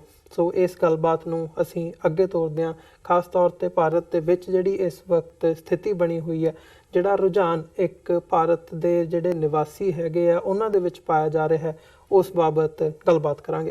ਡਾਕਟਰ ਸਾਹਿਬ, ਮੈਂ ਸ਼ੁਰੂਆਤ ਤੁਹਾਡੇ ਕੋਲੋਂ ਕਰਨਾ ਚਾਹੂੰਗਾ। ਜਿਵੇਂ ਅਸੀਂ ਦੇਖਿਆ ਕਿ ਇੱਕ ਜਿਵੇਂ ਪਹਿਲਾਂ ਵੀ ਗੱਲ ਕੀਤੀ ਹੈ ਕਿ ਕੈਪਟਨ ਅਮਰਿੰਦਰ ਸਿੰਘ ਵੱਲੋਂ ਜਾਂ ਬਾਕੀ ਜਿਹੜੇ ਪੋਲੀਟੀਸ਼ੀਅਨਸ ਹੈਗੇ ਆ ਸਿੱਧਾ ਪਾਕਿਸਤਾਨ ਨੂੰ ਬਲੇਮ ਕੀਤਾ ਗਿਆ ਰਾਈਟ ਅਵੇ, ਹਜੇ ਕੋਈ ਤਹਿਕੀਕਾਤ ਨਹੀਂ ਹੋਈ ਹੈਗੀ, ਕੋਈ ਇਨਵੈਸਟੀਗੇਸ਼ਨ ਨਹੀਂ ਹੋਈ ਹੈਗੀ, ਕੋਈ ਹੋਰ ਨਹੀਂ ਹੋਇਆ ਹੈਗਾ, ਜਸਟ ਇੱਕ ਮਾਸ ਹਿਸਟੀਰੀਆ ਕ੍ਰੀਏਟ ਕੀਤਾ ਗਿਆ ਕਿ ਇਹਦੇ ਬਿਹਾਈਂਡ ਪਾਕਿਸਤਾਨ ਹੈ ਤੇ ਪਾਕਿਸਤਾਨ ਦੇ ਉੱਤੇ ਹਮਲਾ ਕੀਤਾ ਜਾਵੇ। ਨਵਜੋਤ ਸਿੱਧੂ ਜਿਨ੍ਹਾਂ ਨੇ ਅਟੈਕ ਨੂੰ ਕੰਡੈਮ ਕੀਤਾ, ਪਨਿਸ਼ ਕਰਨ ਦੀ ਗੱਲ ਕੀਤੀ ਹੈ, ਪਰ ਇਹ ਕਿਹਾ ਕਿ ਇਹਦੇ ਲਈ ਪਾਕਿਸਤਾਨ ਨੂੰ ਇੱਕਦਮ ਜ਼ਿੰਮੇਵਾਰ ਨਹੀਂ ਠਹਿਰਾਇਆ ਜਾ ਸਕਦਾ, ਉਹਨਾਂ ਦੀ ਟ੍ਰੋਲਿੰਗ ਹੋ ਰਹੀ ਹੈ, ਉਹਨਾਂ ਨੂੰ ਭੰਡਿਆ ਜਾ ਰਿਹਾ ਹੈ। ਸੋ ਇੱਕ ਮਾਹੌਲ ਦੇਖਣ ਦੇ ਵਿੱਚ ਮਿਲ ਰਿਹਾ ਹੈ ਕਿ ਕਸ਼ਮੀਰ ਦੇ ਜਿਹੜੇ ਲੋਕ ਹੈਗੇ ਆ ਜਾਂ ਮੈਜੋਰਿਟੀ ਜਿਹੜੀ ਮਾਈਨੋਰਿਟੀ ਕਮਿਊਨਿਟੀ, ਜੇ ਮੁਸਲਮਾਨਾਂ ਦੀ ਗੱਲ ਕਰਨੀ ਹੋਵੇ ਭਾਰਤ ਦੇ ਵਿੱਚ, ਉਹਨਾਂ ਦੇ ਖਿਲਾਫ ਜਿਹੜੀਆਂ ਇੱਦਾਂ ਦੀਆਂ ਰਿਪੋਰਟਸ ਵੀ ਆਉਣੀਆਂ ਸ਼ੁਰੂ ਹੋ ਗਈਆਂ ਨੇ ਕਿ ਉਹਨਾਂ ਦੇ ਉੱਤੇ ਥਾਂ ਥਾਈਂ ਜਿਹੜੇ ਹਮਲੇ ਨੇ ਉਹ ਸ਼ੁਰੂ ਹੁੰਦੇ ਨਜ਼ਰ ਆ ਰਹੇ ਨੇ। ਸੋ ਜਿਹੜਾ ਇਹ ਰੁਝਾਨ ਇੱਕ ਚੱਲ ਪਿਆ ਪਾਕਿਸਤਾਨ ਨੂੰ ਭੰਡਣ ਦਾ, ਫਿਰ ਮਾਈਨੋਰਿਟੀ ਕਮਿਊਨਿਟੀ ਨੂੰ ਅਟੈਕ ਕਰਨ ਦਾ, ਇਹਨੂੰ ਤੁਸੀਂ ਕਿਵੇਂ ਦੇਖਦੇ ਹੋ? ਦੇਖੋ, ਅਮਰੀਕਾ ਦੇ ਵਿੱਚ ਜਿਨ੍ਹਾਂ ਦਿਨਾਂ 'ਚ ਸਲੇਵਰੀ ਸੀ ਔਰ ਅਮਰੀਕਾ ਦੀ ਹਿਸਟਰੀ 'ਚ ਅਮਰੀਕਾ ਦੇ ਪਹਿਲੇ 4-5 ਪ੍ਰੈਜ਼ੀਡੈਂਟਸ 'ਚੋਂ ਜਿਹੜੇ 3 ਸੀ ਉਹ ਸਲੇਵ ਓਨਰ ਸੀ, ਇਨਕਲੂਡਿੰਗ ਜਾਰਜ ਵਾਸ਼ਿੰਗਟਨ। ਔਰ ਇਹ ਲੰਬਾ ਵਕਤ ਰਿਹਾ ਜਦੋਂ ਕਿ ਅਬਰਾਹਮ ਲਿੰਕਨ ਨੇ ਫਾਈਨਲੀ ਸਿਵਲ ਵਾਰ ਤੋਂ ਬਾਅਦ ਪ੍ਰੋਕਲੇਮੇਸ਼ਨ ਕਰਕੇ ਸਲੇਵਰੀ ਖਤਮ ਕੀਤੀ। ਤੇ ਇੱਕ ਜਦੋਂ ਕਿ ਨੌਕਰ ਜਿਹੜਾ ਸਲੇਵ ਹੈ ਘਰ ਦਾ, ਹਾਊਸ ਸਲੇਵ, ਉਹ ਉੱਠਦਾ ਸੀ ਔਰ ਮਾਲਕ ਜਿਹੜਾ ਹੈ ਉਹ ਮੰਜੇ ਤੇ ਪਿਆ ਹੈ, ਉੱਠਿਆ ਨਹੀਂ, ਤਾਂ ਉਹਨੂੰ ਜਾ ਕੇ ਕਹਿੰਦਾ ਸੀ ਆਰ ਵੀ ਸਿਕ ਟੁਡੇ। ਉਹ ਇਹ ਨਹੀਂ ਸੀ ਕਹਿੰਦਾ ਆਰ ਯੂ ਸਿਕ ਟੁਡੇ, ਉਹਦੇ ਨਾਲ ਹੀ ਜਿਹੜਾ ਬਿਮਾਰ ਹੋ ਜਾਂਦਾ ਸੀ ਕਿ ਆਰ ਵੀ ਸਿਕ ਟੁਡੇ। ਸੋ ਜੇ ਅਮਰਿੰਦਰ ਜਾਂ ਦੂਜੇ ਜਿਹੜੇ ਸਾਰੇ ਉੱਥੇ ਭੁੜਕ ਰਹੇ ਨੇ, ਇਹ ਸਾਰੇ ਦੀ ਨੈਗੇਟਿਵਿਟੀ, ਇਹਨੂੰ ਤਾਂ ਮੈਂ ਸਲੇਵਰੀ ਤੋਂ ਵੱਧ ਕੇ ਹੋਰ ਕੋਈ ਡਿਫਾਈਨ ਨਹੀਂ ਕਰਦਾ। ਬਾਕੀ ਜਿਹੜੀ ਮੈਜੋਰਿਟੀ ਕਮਿਊਨਿਟੀ ਦੀ ਜ਼ਹਿਨੀਅਤ ਹੈ, ਔਰ ਮੈਂ ਸਮਝਦਾ ਵੀ ਜਦੋਂ ਇਮਰਾਨ ਖਾਨ ਹੋਰਾਂ ਨੇ ਬੱਲੋਕੀ ਫੋਰੈਸਟ ਰਿਜ਼ਰਵ ਦੀ ਆਪਣੀ ਸਪੀਚ ਗੱਲ ਉਹਨਾਂ ਨੇ ਹੋਰ ਕਹੀ, ਜਦੋਂ ਉਹਨਾਂ ਨੇ ਬਾਬਾ ਗੁਰੂ ਨਾਨਕ ਜੀ ਦੇ ਨਾਂ ਤੇ ਯੂਨੀਵਰਸਿਟੀ ਔਰ ਰਿਜ਼ਰਵ ਦਾ ਉਹਨਾਂ ਨੇ ਕਿਹਾ ਕਿ ਕਾਇਦੇ ਆਜ਼ਮ ਨੇ ਜਦੋਂ ਪਾਕਿਸਤਾਨ ਬਣਾਇਆ ਤੇ ਉਹਨਾਂ ਨੇ ਦੇਖ ਲਿਆ ਸੀ ਕਿ ਜਿਹੜੇ ਕਾਂਗਰਸ ਦੀ ਲੀਡਰਸ਼ਿਪ ਹੈ ਔਰ ਲੋਕ ਨੇ, ਉਹਨਾਂ ਦੇ ਵਿੱਚ ਕਿਸ ਕਿਸਮ ਦਾ ਜਿਹੜਾ ਉਹ ਤਸੱਸਬ ਹੈ, ਔਰ ਉਹਨਾਂ ਨੇ ਦੇਖ ਲਿਆ ਸੀ ਕਿ ਆਜ਼ਾਦ ਹਿੰਦੁਸਤਾਨ ਦੇ ਵਿੱਚ ਅਕਲੀਅਤਾਂ ਦੇ ਨਾਲ ਬਰਾਬਰੀ ਦਾ ਸਲੂਕ ਨਹੀਂ ਹੋਏਗਾ। ਔਰ ਉਹਨਾਂ ਨੇ ਕਿਹਾ ਜੀ ਅਸੀਂ ਆਪਣੀਆਂ ਅਕਲੀਅਤਾਂ ਨੂੰ ਇਹ ਮਹਿਸੂਸ ਕਰਵਾਵਾਂਗੇ ਕਿ ਉਹ ਬਰਾਬਰ ਦੇ ਹੱਕਦਾਰ ਨੇ। ਪਰ ਬਦਕਿਸਮਤੀ ਨਾਲ ਅੱਜ ਭਾਰਤ ਦੇ ਮੁਸਲਮਾਨਾਂ ਦਾ ਕੀ ਹਾਲ ਹੈ? ਮੈਂ ਸਮਝਦਾ ਵੀ ਇਹ ਬੜੇ ਵਾਈਜ਼ ਵਰਡ ਨੇ। ਹੁਣ 200 ਮਿਲੀਅਨ ਭਾਰਤ ਦੇ ਮੁਸਲਮਾਨਾਂ ਦਾ ਕਸ਼ਮੀਰ 'ਚ ਹੋਈ ਇਸ ਘਟਨਾ ਨਾਲ ਕੀ ਲਾਗਾ ਦੇ ਗਿਆ, ਪਰ ਜੇ ਉਹਨਾਂ ਨੂੰ ਹਮਲਿਆਂ ਦਾ ਸ਼ਿਕਾਰ ਬਣਾਇਆ ਜਾ ਰਿਹਾ, ਫਿਰ ਸਾਨੂੰ ਜੇ ਅਸੀਂ ਪ੍ਰੈਜ਼ੀਡੈਂਟ ਦੇਖਣਾ ਤੇ ਨਵੰਬਰ 84 ਸਾਡੇ ਸਾਹਮਣੇ ਕਿ ਇੰਦਰਾ ਗਾਂਧੀ ਨੂੰ, ਕਿਉਂਕਿ ਉਹਨੇ ਹਜ਼ਾਰਾਂ ਬੇਗੁਨਾਹ ਸਿੱਖ ਦਰਬਾਰ ਸਾਹਿਬ ਦੇ ਵਿੱਚ ਮਾਰੇ ਟੈਂਕਾਂ ਤੋਪਾਂ ਨਾਲ ਫੌਜ ਦੇ ਹਮਲੇ ਦਾ ਆਰਡਰ ਦੇ ਕੇ, ਉਹਦੇ 2 ਸਿਕਿਉਰਿਟੀ ਗਾਰਡਸ ਨੇ, ਬੇਅੰਤ ਸਿੰਘ ਸਤਵੰਤ ਸਿੰਘ ਹੋਰਾਂ ਨੇ ਉਸ ਨੂੰ ਸਜ਼ਾ ਦਿੱਤੀ। ਨਾ ਤਾਂ ਉਹਨਾਂ ਨੇ ਕੋਈ ਵੋਟਾਂ ਲਈਆਂ ਸੀ ਰੈਸਟ ਆਫ ਇੰਡੀਅਨ ਸਿੱਖਾਂ ਤੋਂ, ਜਾਂ ਉਹਨਾਂ ਨੂੰ ਕਿਸੇ ਨੇ ਡਿਪਿਊਟ ਕੀਤਾ, ਉਹਨਾਂ ਨੇ ਦੀ ਜ਼ਮੀਰ ਨੇ ਫੈਸਲਾ ਲਿਆ। ਪਰ ਜਿਵੇਂ ਭਾਰਤ ਭਰ ਦੇ ਵਿੱਚ ਸਿੱਖਾਂ ਦਾ ਕਤਲੇਆਮ ਕੀਤਾ ਗਿਆ, ਦਿੱਲੀ ਦੇ ਵਿੱਚ ਹੀ 8-10 ਹਜ਼ਾਰ ਸਿੱਖ ਜਿਉਂਦੇ ਸਾੜ ਦਿੱਤੇ ਗਏ ਔਰ ਮਾਸ ਗੈਂਗ ਰੇਪ ਜਿਹੜੇ ਨੇ ਸਿੱਖ ਔਰਤਾਂ ਦੇ ਨਾਲ ਹੋਏ, ਇਹ ਸਬਕ ਸੀ ਦੱਸਣ ਦੇ ਲਈ ਸਾਰਿਆਂ ਨੂੰ। ਔਰ ਇਹ ਗੱਲ ਈਵਨ ਇੱਕ ਅਕਾਲੀ ਲੀਡਰ ਨੇ ਜਿਹਨੇ 47 'ਚ ਬੜਾ ਵੱਡਾ ਗੁਨਾਹ ਕੀਤਾ ਸੀ, ਇਹਨਾਂ ਦੇ ਨਾਲ ਜੁਆਇਨ ਕਰਕੇ ਉਹਨੇ ਕਿਹਾ ਸੀ ਜੀ ਸਾਡਾ ਜਿਹੜਾ ਬਹੁਤ ਵੱਡਾ ਪਾਰਟ ਇਹ ਹੋਏਗਾ ਮਾਈਨੋਰਿਟੀਜ਼ ਦਾ ਕਿ ਮੈਜੋਰਿਟੀ ਕਮਿਊਨਿਟੀ ਦਾ ਪੈਟਰੀਓਟਿਜ਼ਮ ਫॉर ਗ੍ਰਾਂਟਡ ਹੈ, ਉਹ ਪੈਟਰੀਓਟ ਹੀ ਨੇ। ਮਾਈਨੋਰਿਟੀਜ਼ ਨੂੰ ਹਰ ਗਲੀ ਦੇ ਮੋੜ ਤੇ ਸਾਬਤ ਕਰਨਾ ਪੈਂਦਾ ਹੈ ਕਿ ਜੀ ਉਹ ਪੈਟਰੀਓਟ ਨੇ। ਸੋ ਅੱਜ ਜਿਵੇਂ ਭਾਰਤੀ ਮੁਸਲਮਾਨ ਜਾਂ ਇਹ ਜਿਹੜਾ ਰੈਂਟਾ ਸਿੱਖ ਨੇ ਜਾਂ ਵਿਚਾਰੇ ਜਿਹੜੇ ਡਰੇ ਹੋਏ ਆਪਣੇ ਟੱਬਰ ਪਾਲ ਰਹੇ ਨੇ, ਉਹ ਜੇ ਪਾਕਿਸਤਾਨ ਦੇ ਖਿਲਾਫ ਨਾ ਕਹਿਣ ਤਾਂ ਉਹਨਾਂ ਨੂੰ ਲੱਗਦਾ ਸਾਨੂੰ ਮਾਰ ਦੇਣਾ ਇਹਨਾਂ ਨੇ। ਸੋ ਇਹ ਵੀ ਉਸ ਗੁਲਾਮੀ ਦੀ ਅਲਾਮਤ ਨੰਬਰ 2 ਜਿਹੜੀ ਹੈ ਉਹ ਹੈ। ਔਰ ਜ਼ਾਹਰ ਹੈ ਵੀ ਇਹਦਾ ਜਿਹੜਾ ਜਵਾਬ ਹੈ ਅਲਟੀਮੇਟਲੀ ਉਹ ਕਸ਼ਮੀਰੀਆਂ ਲਈ ਵੀ ਆਜ਼ਾਦੀ ਹੈ ਔਰ ਸਿੱਖਾਂ ਲਈ ਵੀ ਖਾਲਿਸਤਾਨ ਦੀ ਕਾਇਮੀ ਹੈ। ਇਸ ਤੋਂ ਬਿਨਾਂ ਉਹਨਾਂ ਨੂੰ ਇਸ ਖੌਫ ਦੇ ਥੱਲੇ ਹੀ ਜਿਉਣਾ ਪਏਗਾ ਔਰ ਇਵੇਂ ਹੀ ਡੇ ਟੂ ਡੇ ਉਹਨਾਂ ਦੀ ਉਮਰ ਜਿਹੜੀ ਹੈ ਉਹ ਵੱਧਦੀ ਜਾਏਗੀ। ਜੇ ਮੈਜੋਰਿਟੀ ਚਾਹੇਗੀ ਕਿ ਉਹ ਸਰਵਾਈਵ ਕਰਨ ਤਾਂ ਕਰਨਗੇ, ਜਦੋਂ ਚਾਹਣਗੇ ਕਿ ਇਹਨਾਂ ਨੂੰ ਸਫੋਕੇਟ ਕਰਨਾ ਉਹਨਾਂ ਨੂੰ ਕਰ ਦੇਣਗੇ। ਜੀ ਮਲਿਕ ਸਾਹਿਬ, ਤੁਸੀਂ ਕੁਝ ਕਹਿਣਾ ਚਾਹੋਗੇ ਕਿ ਪਾਕਿਸਤਾਨ ਦੇ ਖਿਲਾਫ ਜਿਹੜੀ ਆਮ ਆਵਾਮ ਹੈਗੀ ਹੈ ਹਿੰਦੁਸਤਾਨ ਦੀ, ਭਾਰਤ ਦੀ, ਉਹਦੇ ਵਿੱਚ ਜਿਹੜੀ ਇਹ ਨਫ਼ਰਤ ਹੈਗੀ ਹੈ, ਇਸ ਬਾਬਤ ਤੁਸੀਂ ਕੀ ਸੋਚਦੇ ਹੋ? ਕੀ ਇੱਕ ਸਵਾਲ ਇਹਦੇ ਨਾਲ ਇਹ ਵੀ ਮੈਂ ਐਡ ਕਰਦਾ ਕਿ ਕੀ ਜਿਹੜੀ ਪਾਕਿਸਤਾਨ ਦੀ ਆਵਾਮ ਹੈ, ਪਾਕਿਸਤਾਨ ਦੇ ਲੋਕ ਨੇ, ਉਹ ਵੀ ਭਾਰਤ ਵਾਸੀਆਂ ਬਾਰੇ ਇਦਾਂ ਹੀ ਸੋਚਦੇ ਨੇ? देखो आवाम जड़ी दोवां मुल्कां दी, अगर मैं पाकिस्तान ਦੀ ਆਵਾਮ ਦੀ ਗੱਲ ਕਰਾਂ ਤੇ ਪਾਕਿਸਤਾਨ ਦੀ ਆਵਾਮ ਇਹ ਚਾਹੁੰਦੀ ਹੈ, ਮੈਂ ਵੀ ਪਾਕਿਸਤਾਨ ਦੇ ਆਵਾਮ ਦਾ ਇੱਕ ਛੋਟਾ ਜਿਹਾ ਹਿੱਸਾ, ਮੈਂ ਚਾਹੁੰਦਾ ਕਿ ਆਪਸੀ ਤਾਲੁਕਾਤ ਚੰਗੇ ਹੋਣ, ਟ੍ਰੇਡ ਖੁੱਲੇ, ਹੋਰ ਬਹੁਤ ਸਾਰੀ ਗੁਰਬਤ ਖਤਮ ਹੋਏਗੀ। ਦੋਵੇਂ ਮੁਲਕਾਂ ਦੇ ਅੰਦਰ ਹੈਲਥ ਦੇ ਇਸ਼ੂ ਆ, ਸਰਕਾਰੀ ਹਸਪਤਾਲਾਂ ਦੇ ਅੰਦਰ ਤੁਸੀਂ ਜਦੋਂ ਆਪਣਾ ਕੋਈ ਘਰ ਦਾ ਜੀ ਲੈ ਜਾਂਦੇ ਹੋ ਤੇ ਉਹਦੇ ਬਾਅਦ ਮੁਸ਼ਕਿਲ ਨਾਲ ਹੀ ਉਹ ਜਿਉਂਦਾ ਵਾਪਸ ਆਂਦਾ ਹੈ। ਤੇ ਹੋਰ ਬਹੁਤ ਸਾਰੇ ਕ੍ਰਾਈਸਿਸ ਆ, ਨੌਜਵਾਨਾਂ ਨੂੰ ਜੌਬਸ ਨਹੀਂ ਮਿਲਦੀ, ਦੋਵੇਂ ਪਾਸੇ ਆ। ਲੇਕਿਨ ਚੂੰਕਿ ਅਸੀਂ ਅਗਰ ਆਬਾਦੀ ਦੇ ਹਿਸਾਬ ਨਾਲ ਦੇਖੇਂ ਤੇ ਇੰਡੀਆ ਦੇ ਮੁਕਾਬਲੇ ਅੰਦਰ ਅਸੀਂ ਘੱਟ ਗਿਣਤੀਆਂ ਦੇ ਅੰਦਰ ਆ, ਤੇ ਇਹ ਇੱਕ ਆਮ ਪਾਕਿਸਤਾਨੀ ਸੋਚਦਾ। ਲੇਕਿਨ ਜਿਹੜੀ 2014 ਦੇ ਬਾਅਦ ਬੀਜੇਪੀ ਦੀ ਹਕੂਮਤ ਜਿਹੜੀ ਆਈ ਹੈ, ਉਹਨਾਂ ਨੇ ਉਹ ਬਿਲਕੁਲ ਯਾਨੀ WWE ਦੇ ਯਾਨੀ ਮਾਚੋ ਮੈਨ ਟਾਈਪ ਦੇ ਉਹਨਾਂ ਨੇ, ਨਾਲੇ ਉਹਨਾਂ ਦੇ ਜਿਹੜੇ ਮੰਤਰੀ ਆ ਚਾਹੇ ਰਾਜਨਾਥ ਸਿੰਘ ਹੋਏ, ਤੇ ਉਹ ਜਿਹੜੀ ਜ਼ੁਬਾਨ ਬੋਲਦੇ ਆ ਉਹ ਕਿਸੇ ਤੌਰ ਤੇ ਵੀ ਕਿਸੇ ਸਟੇਟ ਨੂੰ ਰਨ ਕਰਨ ਵਾਲੀ ਜ਼ੁਬਾਨ ਨਹੀਂ ਹੁੰਦੀ ਜੀ। ਇੰਟਰਨੈਸ਼ਨਲ ਬਿਹੇਵੀਅਰ ਜਿਹੜਾ ਹੈ ਉਹ ਤੁਹਾਨੂੰ ਅਡਾਪਟ ਕਰਨਾ ਪੈਂਦਾ ਹੈ। ਚਾਹੇ ਕੋਈ ਤੁਹਾਡਾ ਗੁਆਂਢੀ ਛੋਟਾ ਹੈ ਜਾਂ ਵੱਡਾ ਹੈ, ਤੁਹਾਨੂੰ ਉਹਦੇ ਨਾਲ ਬਰਾਬਰੀ ਦੀ ਸਤ੍ਹਾ ਤੇ ਇੱਕ ਡਿਪਲੋਮੈਟਿਕ ਲੈਂਗੁਏਜ ਹੁੰਦੀ ਇਸਤੇਮਾਲ ਕਰਨੀ ਪੈਂਦੀ ਹੈ। ਇੰਡੀਆ ਦੇ ਅੰਦਰ ਜੋ ਕੁਝ 24 ਘੰਟੇ ਦੇ ਅੰਦਰ ਹੋ ਰਿਹਾ ਹੈ, ਉਹ ਜਿਸ ਤਰ੍ਹਾਂ ਦੀ ਜ਼ੁਬਾਨ ਇੰਡੀਆ ਦੇ ਚੈਨਲਾਂ ਦੇ ਅੰਦਰ ਉੱਥੇ ਜਿਹੜੇ ਉਹਨਾਂ ਨੇ ਐਨਾਲਿਸਟ ਬਿਠਾਏ ਆ, ਉਹ ਪਾਕਿਸਤਾਨ ਦੇ ਬਾਰੇ ਵਿੱਚ ਜਿਹੜੀ ਗੱਲਾਂ ਕਰ ਰਹੇ ਆ, ਔਰ ਜੋ ਕੁਝ ਇੰਡੀਆ ਦੇ ਅੰਦਰ ਇਸ ਕਿਸਮ ਦੀ ਜਿਹੜੀ ਘਟਨਾ ਹੁੰਦੀ ਹੈ ਉਹਦੇ ਅੰਦਰ ਪੈਟਰਿਜ਼ਮ ਜਿਹੜਾ ਹੈ ਉਹ ਜਾਗਦਾ ਹੈ, ਉਹ ਜਾਗਰੂਕ ਹੁੰਦਾ ਹੈ। ਇਹ ਦੁਨੀਆ ਦੇ ਅੰਦਰ ਹੁੰਦਾ ਹੈ। 9/11 ਜਦੋਂ ਅਮਰੀਕਾ ਦੇ ਅੰਦਰ ਹੋਇਆ ਤਾਂ ਤੁਸੀਂ ਦੇਖਿਆ ਕਿ ਪੂਰੇ ਅਮਰੀਕਾ ਦੇ ਅੰਦਰ ਜਿਹੜਾ ਹੈ ਪੈਟਰਿਜ਼ਮ ਜਿਹੜਾ ਸੀ ਉਹ ਬਿਲਕੁਲ ਪੀਕ ਤੇ ਚਲਾ ਗਿਆ। ਉਹਦੇ ਬਾਅਦ ਉਹਦਾ ਸਿਆਸੀ ਫਾਇਦਾ ਵੀ ਹੁੰਦਾ ਹੈ, ਜਿਹੜੀ ਜਮਾਤ ਬਰਸਰੇ ਇਕਤਦਾਰ ਹੁੰਦੀ ਆ। ਔਰ ਖਾਸ ਤੌਰ ਤੇ ਜਿਸ ਤਰ੍ਹਾਂ ਇੰਡੀਆ ਦੀ ਲੋਕ ਸਭਾ ਦਾ ਸੈਸ਼ਨ ਜਿਹੜਾ ਹੈ ਪਾਰਲੀਮੈਂਟ ਦੇ ਅੰਦਰ 2 ਦਿਨ ਪਹਿਲੇ ਖਤਮ ਹੋਇਆ ਹੈ ਜੀ, ਔਰ ਜਿਸ ਤਰ੍ਹਾਂ ਜੋ ਆંકੜੇ ਦੱਸਦੇ ਪਏ ਸੀ ਇਹਨਾਂ ਦੇ ਕਿ ਰਾਹੁਲ ਗਾਂਧੀ ਜਿਹੜਾ ਹੈ ਉਹ ਥੋੜਾ ਯਾਨੀ ਅੱਗੇ ਯਾਨੀ ਪਪੂਲੈਰਿਟੀ ਦੇ ਹਿਸਾਬ ਨਾਲ ਜਿਹੜਾ ਪਹਿਲੇ ਦਾ ਪੱਪੂ ਸੀ ਉਹ ਪੱਪੂ ਨਹੀਂ ਰਿਹਾ ਸੀ। ਤੇ ਇਹ तमाम ਚੀਜ਼ਾਂ ਜਿਹੜੇ ਇੰਡੀਆ ਦੇ ਅੰਦਰ ਲੋਕ ਬੈਠੇ ਬੀਜੇਪੀ ਦੇ ਅੰਦਰ, ਔਰ ਜਿਸ ਤਰ੍ਹਾਂ ਉਹਨਾਂ ਨੇ तमाम ਸਟੇਟਾਂ ਦੇ ਅੰਦਰ ਲੋਕਾਂ ਨੂੰ ਜ਼ਹਿਨੀ ਗੁਲਾਮ, ਦੇਖੋ ਜ਼ਹਿਨੀ ਗੁਲਾਮ ਜਦੋਂ ਤੱਕ ਤੁਸੀਂ ਜਨਤਾ ਨੂੰ ਨਹੀਂ ਬਣਾਉਂਦੇ, ਜਨਤਾ ਤੁਹਾਡੀ ਗੱਲ ਨੂੰ, ਤੁਹਾਡੇ ਝੂਠ ਨੂੰ ਬਾਏ ਨਹੀਂ ਕਰਦੀ। ਇਹ ਦੁਨੀਆ ਦਾ ਅਸੂਲ ਹੈ। ਔਰ ਜਿਸ ਤਰ੍ਹਾਂ ਦਾ ਝੂਠ ਉਹਨਾਂ ਨੇ ਵੇਚਿਆ ਸੀ, ਫਿਰ ਛੋਟੀ ਗਿਣਤੀਆਂ ਦੇ ਲੋਕਾਂ ਦੇ ਹੁਣ ਟ੍ਰਿਪਲ ਤਲਾਕ ਦਾ ਮਸਲਾ, ਉਹ ਮੁਸਲਮਾਨਾਂ ਦਾ ਮਸਲਾ ਸੀ। ਉੱਥੇ ਇੱਕ ਸ਼ਰੀਅਤ ਬੋਰਡ ਹੈ, ਉਹਨੂੰ ਤੁਸੀਂ ਲੈ ਕੇ ਪਾਰਲੀਮੈਂਟ ਦੇ ਅੰਦਰ ਆਏ, ਉਹਨੂੰ ਕੋਰਟ ਸੁਪਰੀਮ ਕੋਰਟ ਦੇ ਅੰਦਰ ਲੈ ਗਏ। ਕੀ ਬਣਿਆ? ਬਾਬਰੀ ਮਸਜਿਦ ਦਾ ਤੁਸੀਂ ਮੁੱਦਾ ਤੇ ਯੂਦੀਆ ਦਾ ਮੁੱਦਾ ਇਹਨਾਂ ਖੜਾ ਕੀਤਾ। ਅੱਜ 5 ਸਾਲ ਹੁਕੂਮਤ ਉਹਨਾਂ ਦੀ ਖਤਮ ਹੋ ਰਹੀ ਹੈ, ਉਹ ਸੁਪਰੀਮ ਕੋਰਟ ਦੇ ਅੰਦਰ ਉਸ ਤਰ੍ਹਾਂ ਹੀ ਆ। ਤੇ ਇਹ ਮੁੱਦੇ ਉੱਥੇ ਇਹ ਉਹਨਾਂ ਨੂੰ ਨਜ਼ਰ ਆਇਆ ਕਿ ਇਹ ਜਿਹੜੇ ਮੁੱਦੇ ਸੀ ਜਿਸ ਤੇ ਅਸੀਂ ਸਿਆਸਤ ਕਰਨਾ ਚਾਹੁੰਦੇ ਸੀ, ਰਾਜਨੀਤੀ ਚੱਲੀ ਨਹੀਂ ਆ, ਤੇ ਉਹ ਹੁਣ ਇਹ ਇਸ ਕਿਸਮ ਦੇ ਮਾਮਲੇ ਜਿਹੜੇ ਆ ਉਹਨੂੰ ਉਭਾਰ ਕੇ ਉਹ ਸਮਝਦੇ ਕਿ ਪਾਕਿਸਤਾਨ ਇੰਟਰਨੈਸ਼ਨਲ ਕਮਿਊਨਿਟੀ ਦੇ ਅੰਦਰ ਕਮਜ਼ੋਰ ਹੋਏਗਾ। ਤੇ ਮੈਂ ਸਮਝਦਾ ਕਿ ਇਹ ਉਹਨਾਂ ਦੀ ਸੋਚ ਗਲਤ ਹੈ, ਉਹਨਾਂ ਨੂੰ ਆਪਣੀ ਸੋਚ ਬਦਲਣੀ ਪਏਗੀ। ਔਰ ਪੰਜਾਬ ਦੀ ਮੈਂ ਆਖਰ ਦੇ ਅੰਦਰ ਗੱਲ ਕਰਾਂ ਕਿ ਜਿਸ ਤਰ੍ਹਾਂ ਪੰਜਾਬ ਦੇ ਜਮਾਤਾਂ ਦੇ ਅੰਦਰ, ਚਾਹੇ ਉਹ ਕਾਂਗਰਸ ਹੈ, ਅਕਾਲੀ ਦਲ ਹੈ ਜਾਂ ਈਵਨ ਹੁਣ ਆਮ ਆਦਮੀ ਪਾਰਟੀ ਹੈ, ਔਰ ਬਲਕਿ ਮੈਂ ਸਟੇਟਮੈਂਟ ਸੁਣ ਰਿਹਾ ਸੀ ਸਮਰਜੀਤ ਬਿਆਨ ਦੀ, ਜਿਸ ਤਰ੍ਹਾਂ ਉਹ ਕੱਲ ਦਾ ਯਾਨੀ ਬੀਜੇਪੀ ਦਾ ਤਰਜਮਾਨ ਬਣਿਆ ਹੋਇਆ ਹੈ। ਤੇ ਇਹ ਪੰਜਾਬ ਦੀ ਆਵਾਮ ਨੂੰ ਉਹਨਾਂ ਨੇ ਹਮੇਸ਼ਾ ਜ਼ਹਿਨੀ ਤੌਰ ਤੇ ਗੁਲਾਮ ਇਸ ਕਰਕੇ ਰੱਖਣਾ ਕਿ ਉਹਨਾਂ ਨੂੰ ਪਤਾ ਹੈ ਜਗੰਜੂ ਕੌਮ ਹੈ, ਇਹਨਾਂ ਨੂੰ ਉਹ ਰਸਤਾ ਨਹੀਂ ਦੇਣਾ।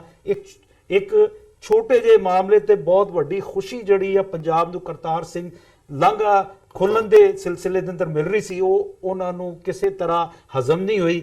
ਉਸ ਦਿਨ ਤੋਂ ਉਹਨਾਂ ਦੀ ਕੋਸ਼ਿਸ਼ ਸੀ ਕਿ ਕੋਈ ਇਸ ਕਿਸਮ ਦਾ ਕੰਮ ਕਰੀਏ ਜਿਸ ਤੋਂ ਇਹ ਬਾਰਡਰ ਨਾ ਖੁੱਲੇ, ਕਿਉਂਕਿ ਅਗਰ ਇਹ ਬਾਰਡਰ ਖੁੱਲ ਗਿਆ ਤੇ ਬੇਸਿਕਲੀ ਜਿੱਥੇ ਪੰਜਾਬ ਦੇ ਦੋਵੇਂ ਪੰਜਾਬ ਦੇ ਆਵਾਮ ਦੀ ਜਿੱਤ ਹੈ, ਉੱਥੇ ਮੈਂ ਸਮਝਦਾ ਕਿ ਉਹ ਆਰਐਸਐਸ, ਬਜਰੰਗ ਦਲ ਤੇ ਇਹ ਦੂਸਰੇ ਸ਼ਿਵ ਸੈਨਾ ਟਾਈਪ ਦੇ ਜਿਹੜੇ ਜ਼ਹਿਨ ਉੱਥੇ ਕੰਮ ਕਰ ਰਹੇ ਆ, ਉਹ ਆਪਣੇ ਸ਼ਿਕਸਤ ਸਮਝਦੀ ਹੈ। ਤੇ ਇਹ तमाम ਚੀਜ਼ਾਂ ਜਿਹੜੀਆਂ ਇਹਨਾਂ ਨੂੰ ਦੇਖਣਾ ਪਏਗਾ। ਇਹ ਜਿਹੜਾ ਹੁਣ ਪੁਲਵਾਮਾ ਦੇ ਅੰਦਰ ਜਿਹੜਾ ਇਨਸੀਡੈਂਟ ਹੋਇਆ, ਇਹ ਸਿਕਿਉਰਿਟੀ ਲੈਪਸ ਹੈ, ਇਹਨਾਂ ਨੂੰ ਮੰਨਣਾ ਚਾਹੀਦਾ ਹੈ ਕਿ ਇਹ ਨਾ ਕਿ ਇਹ ਪਾਕਿਸਤਾਨ ਤੇ ਇਲਜ਼ਾਮ ਲਾਣ। ਜੀ, ਜਿਵੇਂ ਤੁਸੀਂ ਕਰਤਾਰਪੁਰ ਲਾਂਘੇ ਦੀ ਗੱਲ ਕੀਤੀ ਹੈ, ਤਾਂ ਕਿ ਇਹ ਸਾਰੇ ਜਿਹੜੀ ਇਹ ਨੈਗੇਟਿਵਿਟੀ ਹੈਗੀ ਹੈ ਪਾਕਿਸਤਾਨ ਦੇ ਖਿਲਾਫ ਭਾਰਤ ਦੇ ਵਿੱਚ ਇਸ ਵਕਤ ਆਵਾਮ ਦੇ ਵਿੱਚ ਵੀ ਨਜ਼ਰ ਆ ਰਹੀ ਹੈ, ਉਹ ਸਿਆਸੀ ਜਮਾਤ ਜਿਹੜੀ ਹੈਗੀ ਉਹਦੇ ਵਿੱਚ ਵੀ ਨਜ਼ਰ ਆ ਰਹੀ ਹੈ, ਕਿ ਇਹਦੇ ਥੱਲੇ ਇਹ ਹੋ ਸਕਦਾ ਹੈ, ਕਿੰਨੀਆਂ ਕੁ ਸੰਭਾਵਨਾਵਾਂ ਲੱਗਦੀਆਂ ਨੇ ਕਿ ਕਰਤਾਰਪੁਰ ਕੋਰੀਡੋਰ ਨੂੰ ਕੰਪਲੀਟਲੀ ਸ਼ਟ ਆਫ ਕੀਤਾ ਜਾ ਸਕਦਾ ਹੈ? ਮੈਂ ਪਹਿਲੇ ਦਿਨ ਜਦੋਂ ਇਹਦਾ ਸਟੋਨ ਬ੍ਰੇਕਿੰਗ ਇਮਰਾਨ ਖਾਨ ਨੇ ਰੱਖਿਆ ਸੀ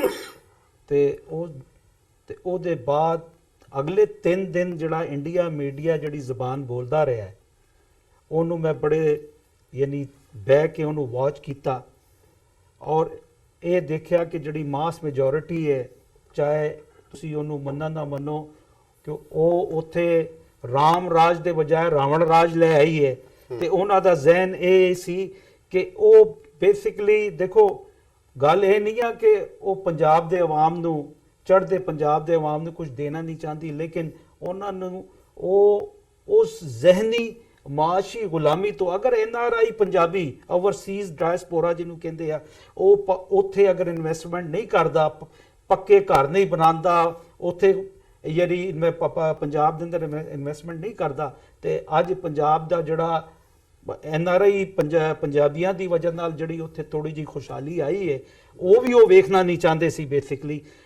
ਮੈਂ ਸਮਝਦਾ ਕਿ ਕਰਤਾਰਪੁਰ ਲਾਂਘਾ ਜਿਹੜਾ ਹੈ ਉਹ ਕਦੀ ਵੀ ਯਾਨੀ ਉਹ ਸੰਜੀਦਾ ਨਹੀਂ ਚਾਹੁੰਦੇ, ਕਿਉਂਕਿ ਅਗਰ ਇਹ ਗੇਟਵੇ ਖੁੱਲ ਗਿਆ, ਜਿਹਨੂੰ ਮੈਂ ਗੇਟਵੇ ਦਾ ਨਾਂ ਦੇ ਰਿਹਾ, ਇਹ ਗੇਟਵੇ ਜਿਹੜਾ ਹੈ ਜਾ ਕੇ ਅੱਗੇ CPEC ਨੂੰ ਮਿਲ ਜਾਏਗਾ।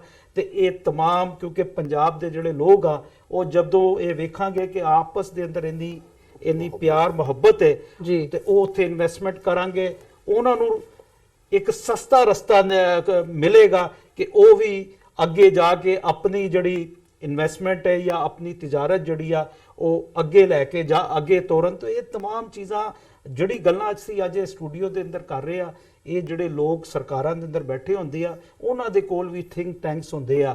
ਉਹ ਥਿੰਕ ਟੈਂਕ ਜਿਹੜੇ ਆ ਉਹ ਦੱਸ ਰਹੇ ਹੁੰਦੇ ਕਿ ਅਗਰ ਇਹ ਹੋ ਗਿਆ, ਇਹਦੇ ਅੰਦਰ ਸਾਨੂੰ ਕਿੰਨਾ ਫਾਇਦਾ ਹੈ ਜਾਂ ਨੁਕਸਾਨ ਹੈ। ਤੇ ਕਰਤਾਰਪੁਰ ਸਾਹਿਬ ਲਾਂਘਾ ਜਿਹੜਾ ਹੈ ਉਹ ਇਹ ਸਮਝਦੇ ਆ ਕਿ ਉਹਨੂੰ ਖੋਲ੍ਹਣ ਤੋਂ ਉਹਨਾਂ ਦੀ ਜਿਹੜੀ ਪੰਜਾਬ ਦੇ ਆਵਾਮ ਦੇ ਅੰਦਰ ਜਿਸ ਤਰ੍ਹਾਂ ਉਹਨਾਂ ਨੂੰ ਜ਼ਹਿਨੀ ਗੁਲਾਮ ਬਣਾਇਆ ਹੋਇਆ ਹੈ, ਜਿਸ ਤਰ੍ਹਾਂ ਉਹਨਾਂ ਨੂੰ ਦਬਾ ਕੇ ਰੱਖਿਆ ਹੋਇਆ ਹੈ, ਉਹ ਆਜ਼ਾਦੀ ਲੈ ਲਾਂਗੇ। ਔਰ ਜਦੋਂ ਜਿਸ ਵੇਲੇ ਜ਼ਹਿਨੀ ਆਜ਼ਾਦੀ ਤੁਹਾਨੂੰ ਮਿਲਦੀ ਆ ਤੇ ਮਾਸ਼ੀ ਆਜ਼ਾਦੀ ਤੇ ਦੂਜੀ ਜਿਹੜੀ ਤਾਕਤ ਹੁੰਦੀ ਆ ਉਹ ਤੁਹਾਡੇ ਘਰ ਆ ਕੇ ਖਲੋ ਜਾਂਦੀ ਹੈ। ਤੇ ਮੈਂ ਨਹੀਂ, ਤੇ ਇਹੀ ਉਹ ਮੰਨਫੀ ਸੋਚਾਂ ਕੇਂਦਰ ਸਰਕਾਰ ਦੀ, ਚਾਹੇ ਉਹ ਕਾਂਗਰਸ ਦੀ ਹੁਕੂਮਤ ਹੈ ਜਾਂ BJP ਦੀ 5 ਸਾਲ ਜਿਹੜੀ ਹੁਕੂਮਤ ਰਹੀ ਆ, ਉਹ ਜਿਹੜੇ ਆ ਉਹ ਸਮਝਦੇ ਆ ਕਿ ਅਸੀਂ ਪੰਜਾਬ ਦੇ ਇਸ ਜਗੰਜੂ ਦਲੇਰ ਕੌਮ ਨੂੰ ਅਸੀਂ ਕੋਈ ਰਾਹਦਾਰੀ ਨਹੀਂ ਦੇਣੀ ਕਿ ਉਹ ਸਾਡੇ ਯਾਨੀ ਦਿੱਲੀ ਨੂੰ ਵੇਖਣ ਛੱਡ ਦੇ ਤੇ ਉਹ ਆਪਣੇ ਫੈਸਲੇ ਆਪ ਕਰਨਾ ਸ਼ੁਰੂ ਕਰ ਦੇ, ਕਿਉਂਕਿ ਉਹ ਸਮਝਦੇ ਆ ਕਿ ਇਹ ਇੱਕ ਦਲੇਰ ਕੌਮ ਹੈ। ਜੀ ਡਾਕਟਰ ਸਾਹਿਬ, ਤੁਸੀਂ ਇਹਦੇ ਵਿੱਚ ਕੁਝ ਐਡ ਕਰਨਾ ਚਾਹੋਗੇ ਕਰਤਾਰਪੁਰ ਹਵਾਲੇ ਦੇ ਨਾਲ, ਜਾਂ ਅਦਰਵਾਈਜ਼ ਜੇ ਦੇਖਣਾ ਹੋਵੇ ਵੀ ਇਹ ਸਾਰੇ ਜਦੋਂ ਇਹ ਇੱਕ ਮਾਹੌਲ ਬਣਿਆ ਹੋਇਆ ਤੇ ਇਹਦੇ ਵਿੱਚ ਸਿੱਖ ਕੌਮ ਜਾਂ ਓਵਰਆਲ ਜੇ ਦੇਖਣਾ ਹੋਵੇ ਮੁਸਲਮਾਨ ਭਾਈਚਾਰਾ ਤੇ ਘੱਟ ਗਿਣਤੀਆਂ ਦੇ ਹਵਾਲੇ ਨਾਲ ਜਿੱਦਾਂ ਦਾ ਮਾਹੌਲ ਹੈਗਾ, ਇੱਕ ਸੋਲੂਸ਼ਨ ਦੇ ਤੌਰ ਤੇ ਕੀ ਕਹਿਣਾ ਚਾਹੋਗੇ? ਦੇਖੋ, ਇਹ ਬਲਾਸਟ ਤੋਂ 2 ਦਿਨ ਪਹਿਲਾਂ ਜਿਹੜੀ ਖਬਰ ਉਹਨਾਂ ਦੇ ਅਖੌਤੀ ਮੇਨ ਸਟ੍ਰੀਮ ਮੀਡੀਆ ਨੇ ਤਾਂ ਦਬਾ ਦਿੱਤੀ, ਪਰ 2 ਕਸ਼ਮੀਰੀ ਪ੍ਰਿੰਟ ਮੀਡੀਆ ਨੇ ਔਰ ਸੋਸ਼ਲ ਮੀਡੀਆ ਤੇ ਆਈ, ਕਿਉਂਕਿ ਜੰਮੂ ਕਸ਼ਮੀਰ ਹਾਈਵੇ ਬੰਦ ਹੋਇਆ ਖਰਾਬ ਸੀਜ਼ਨ ਕਰਕੇ। ਔਰ ਔਕਾਫ ਬੋਰਡ ਦੀ ਬਿਲਡਿੰਗ ਦੇ ਵਿੱਚ, ਜਿੱਥੇ ਜੰਮੂ ਦੇ ਵਿੱਚ ਹਜ਼ਾਰਾਂ ਜਿਹੜੇ ਨੇ ਕਸ਼ਮੀਰੀ, ਜਿਨ੍ਹਾਂ ਦੇ ਵਿੱਚ ਬੀਬੀਆਂ ਬੱਚੇ ਵੀ ਸੀ, ਉਹ ਸਟੈਂਡਰਡ ਸਨ, ਤੇ ਸਾਇੰਸ ਕਾਲਜ ਜੰਮੂ ਦੇ ਸਟੂਡੈਂਟਸ ਨੇ ਉਹਨਾਂ ਦੇ ਉੱਤੇ ਆ ਕੇ ਪਥਰਾਅ ਕੀਤਾ ਔਰ ਨਾਲ ਹੀ ਇਹ ਕਿਹਾ ਜੀ ਇਹ ਪਾਕਿਸਤਾਨ ਜ਼ਿੰਦਾਬਾਦ ਕਹਿ ਰਹੇ ਸੀ। ਲੋਕਲ ਸਿੱਖਾਂ ਨੂੰ ਜਦੋਂ ਪਤਾ ਲੱਗਾ, ਉਹ ਹਿਫਾਜ਼ਤ 'ਚ ਵੀ ਆਏ। ਜਿਹੜੇ 5 ਵੱਡੇ ਗੁਰਦੁਆਰੇ ਉਹ ਸਾਰੇ ਖਿੱਤੇ ਦੇ ਸੀ, ਨਾਨਕਪੁਰਾ, ਬੀਬੀ ਚੰਦ ਕੌਰ ਦੀ ਸਮਾਧ, ਡਿਗਿਆਨਾ, ਸਿੰਬਲ ਕੈਂਪ, ਸਤਵਾਰੀ, ਉਹ ਉਹਨਾਂ ਨੇ ਖੋਲ੍ਹ ਦਿੱਤੇ ਉਹਨਾਂ ਦੇ ਰਿਹਾਇਸ਼ ਲਈ। ਔਰ ਲੰਗਰ ਤਿਆਰ ਹੋ ਕੇ ਉੱਥੋਂ ਜਿੱਥੇ ਵੀ ਸੀ ਉੱਥੇ ਉਹਨਾਂ ਨੇ ਪਹੁੰਚਾਉਣਾ ਸ਼ੁਰੂ ਕੀਤਾ।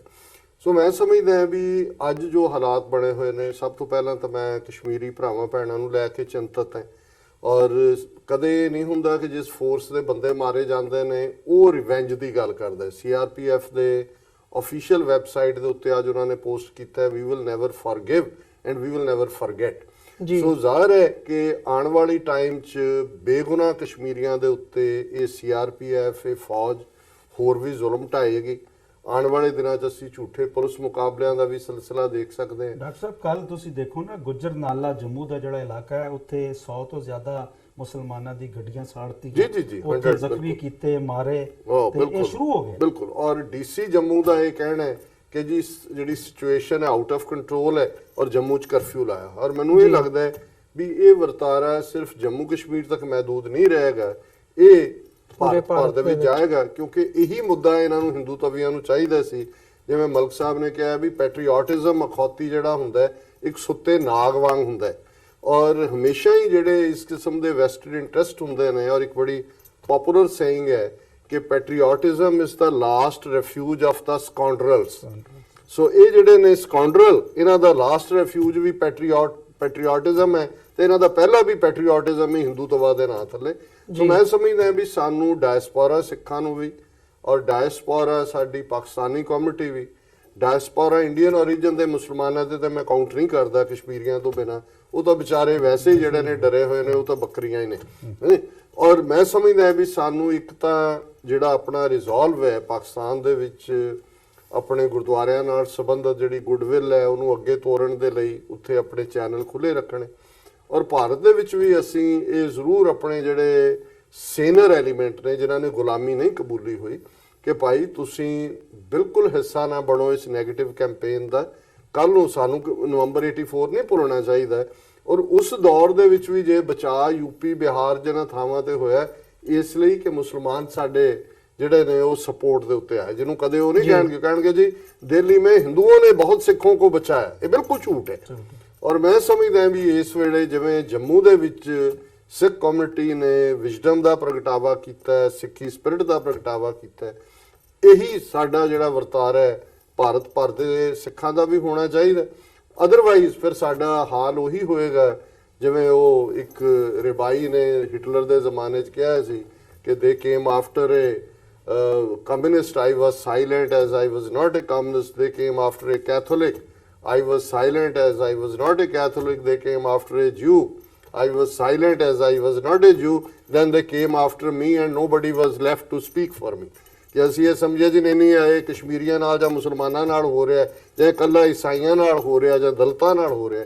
ਮੈਂ ਸਮਝਦਾ ਵੀ ਜੇ ਅਸੀਂ ਸਾਰੇ ਹੀ ਜਿਹੜੇ ਇਹਨਾਂ ਦੇ ਹੱਥਾਂ 'ਚ ਪੀੜਤ ਹੈ ਇੱਕ ਪਲੇਟਫਾਰਮ ਤੋਂ ਸਾਂਝ ਦੇ ਨਾਲ ਤੁਰਾਂਗੇ ਤੇ ਇਹ ਜਿਹੜਾ ਬ੍ਰਾਹਮਣਵਾਦ ਦਾ ਦੈਂਤ ਹੈ ਇਹਨੂੰ ਅਸੀਂ ਇਸ ਜਿੰਨੀ ਨੂੰ ਵਾਪਸ ਬੋਤਲ ਦੇ ਵਿੱਚ ਪਾ ਸਕਦੇ ਹਾਂ। ਅਦਰਵਾਈਜ਼ ਮੈਨੂੰ ਬਹੁਤ ਤਬਾਹੀ ਨਜ਼ਰ ਆ ਰਹੀ ਹੈ। ਜੀ ਤੁਹਾਡਾ ਮੈਂ ਦੋਵਾਂ ਜਣਿਆਂ ਦਾ ਬਹੁਤ ਧੰਨਵਾਦ ਕਰਦਾ ਕਿ ਤੁਸੀਂ ਆਪਣਾ ਸਮਾਂ ਕੱਢਿਆ ਤੇ ਆ ਕੇ ਇੱਥੇ ਸਟੂਡੀਓ ਦੇ ਵਿੱਚ ਸਾਡੇ ਨਾਲ ਵਿਚਾਰਾਂ ਦੀ ਸਾਂਝ ਪਾਈ ਹੈ। ਸਮਾਂ ਨਹੀਂ ਇਜਾਜ਼ਤ ਦਿੰਦਾ ਗੱਲਬਾਤ ਨੂੰ ਅੱਗੇ ਤੋਰੀਏ, ਪਰ ਆਉਣ ਵਾਲੇ ਸਮੇਂ ਦੇ ਵਿੱਚ ਕੋਸ਼ਿਸ਼ ਕਰਾਂਗੇ ਕਿ ਨਵੇਂ ਕਿਸੇ ਇਸ਼ੂ ਦੇ ਨਾਲ ਤੁਹਾਡੇ ਨਾਲ ਵਿਚਾਰਾਂ ਦੀ ਸਾਂਝ ਜ਼ਰੂਰ ਪਾਈ ਜਾਵੇ। ਸੋ ਅੱਜ ਦੇ ਸ਼ੋਅ ਦੇ ਵਿੱਚ ਇੱਥੇ ਹੀ ਇਜਾਜ਼ਤ ਚਾਹਾਂਗੇ। ਬਹੁਤ ਬਹੁਤ ਧੰਨਵਾਦ ਤੁਹਾਡਾ ਦੋਵਾਂ ਦਾ। ਵਿਊਅਰਸ, ਮੈਂ ਉਮੀਦ ਕਰਦਾ ਕਿ ਅੱਜ ਦੀ ਜਿਹੜੀ ਸਾਡੀ ਗੱਲਬਾਤ ਸੀ ਇਹ ਤੁਹਾਨੂੰ ਜ਼ਰੂਰ ਪਸੰਦ ਆਈ ਹੋਵੇਗੀ ਤੇ ਇੱਥੇ ਹੀ ਅੱਜ ਦੇ ਸ਼ੋਅ ਦੇ ਵਿੱਚ ਅਸੀਂ ਤੁਹਾਡੇ ਕੋਲੋਂ ਇਜਾਜ਼ਤ ਚਾਹਾਂਗੇ। ਅਗਲੇ ਹਫਤੇ ਸੋਮਵਾਰ ਨੂੰ ਤੁਹਾਡੇ ਨਾਲ ਮੁਲਾਕਾਤ ਹੋਵੇਗੀ। ਤਦ ਤੱਕ ਲਈ ਇਜਾਜ਼ਤ ਦਿਓ ਜੀ। ਫਤਿਹ ਦੀ ਸਾਂਝ ਪਾਈਏ। ਵਾਹਿਗੁਰੂ ਜੀ ਕਾ ਖਾਲਸਾ, ਵਾਹਿਗੁਰੂ ਜੀ ਕੀ ਫਤਿਹ।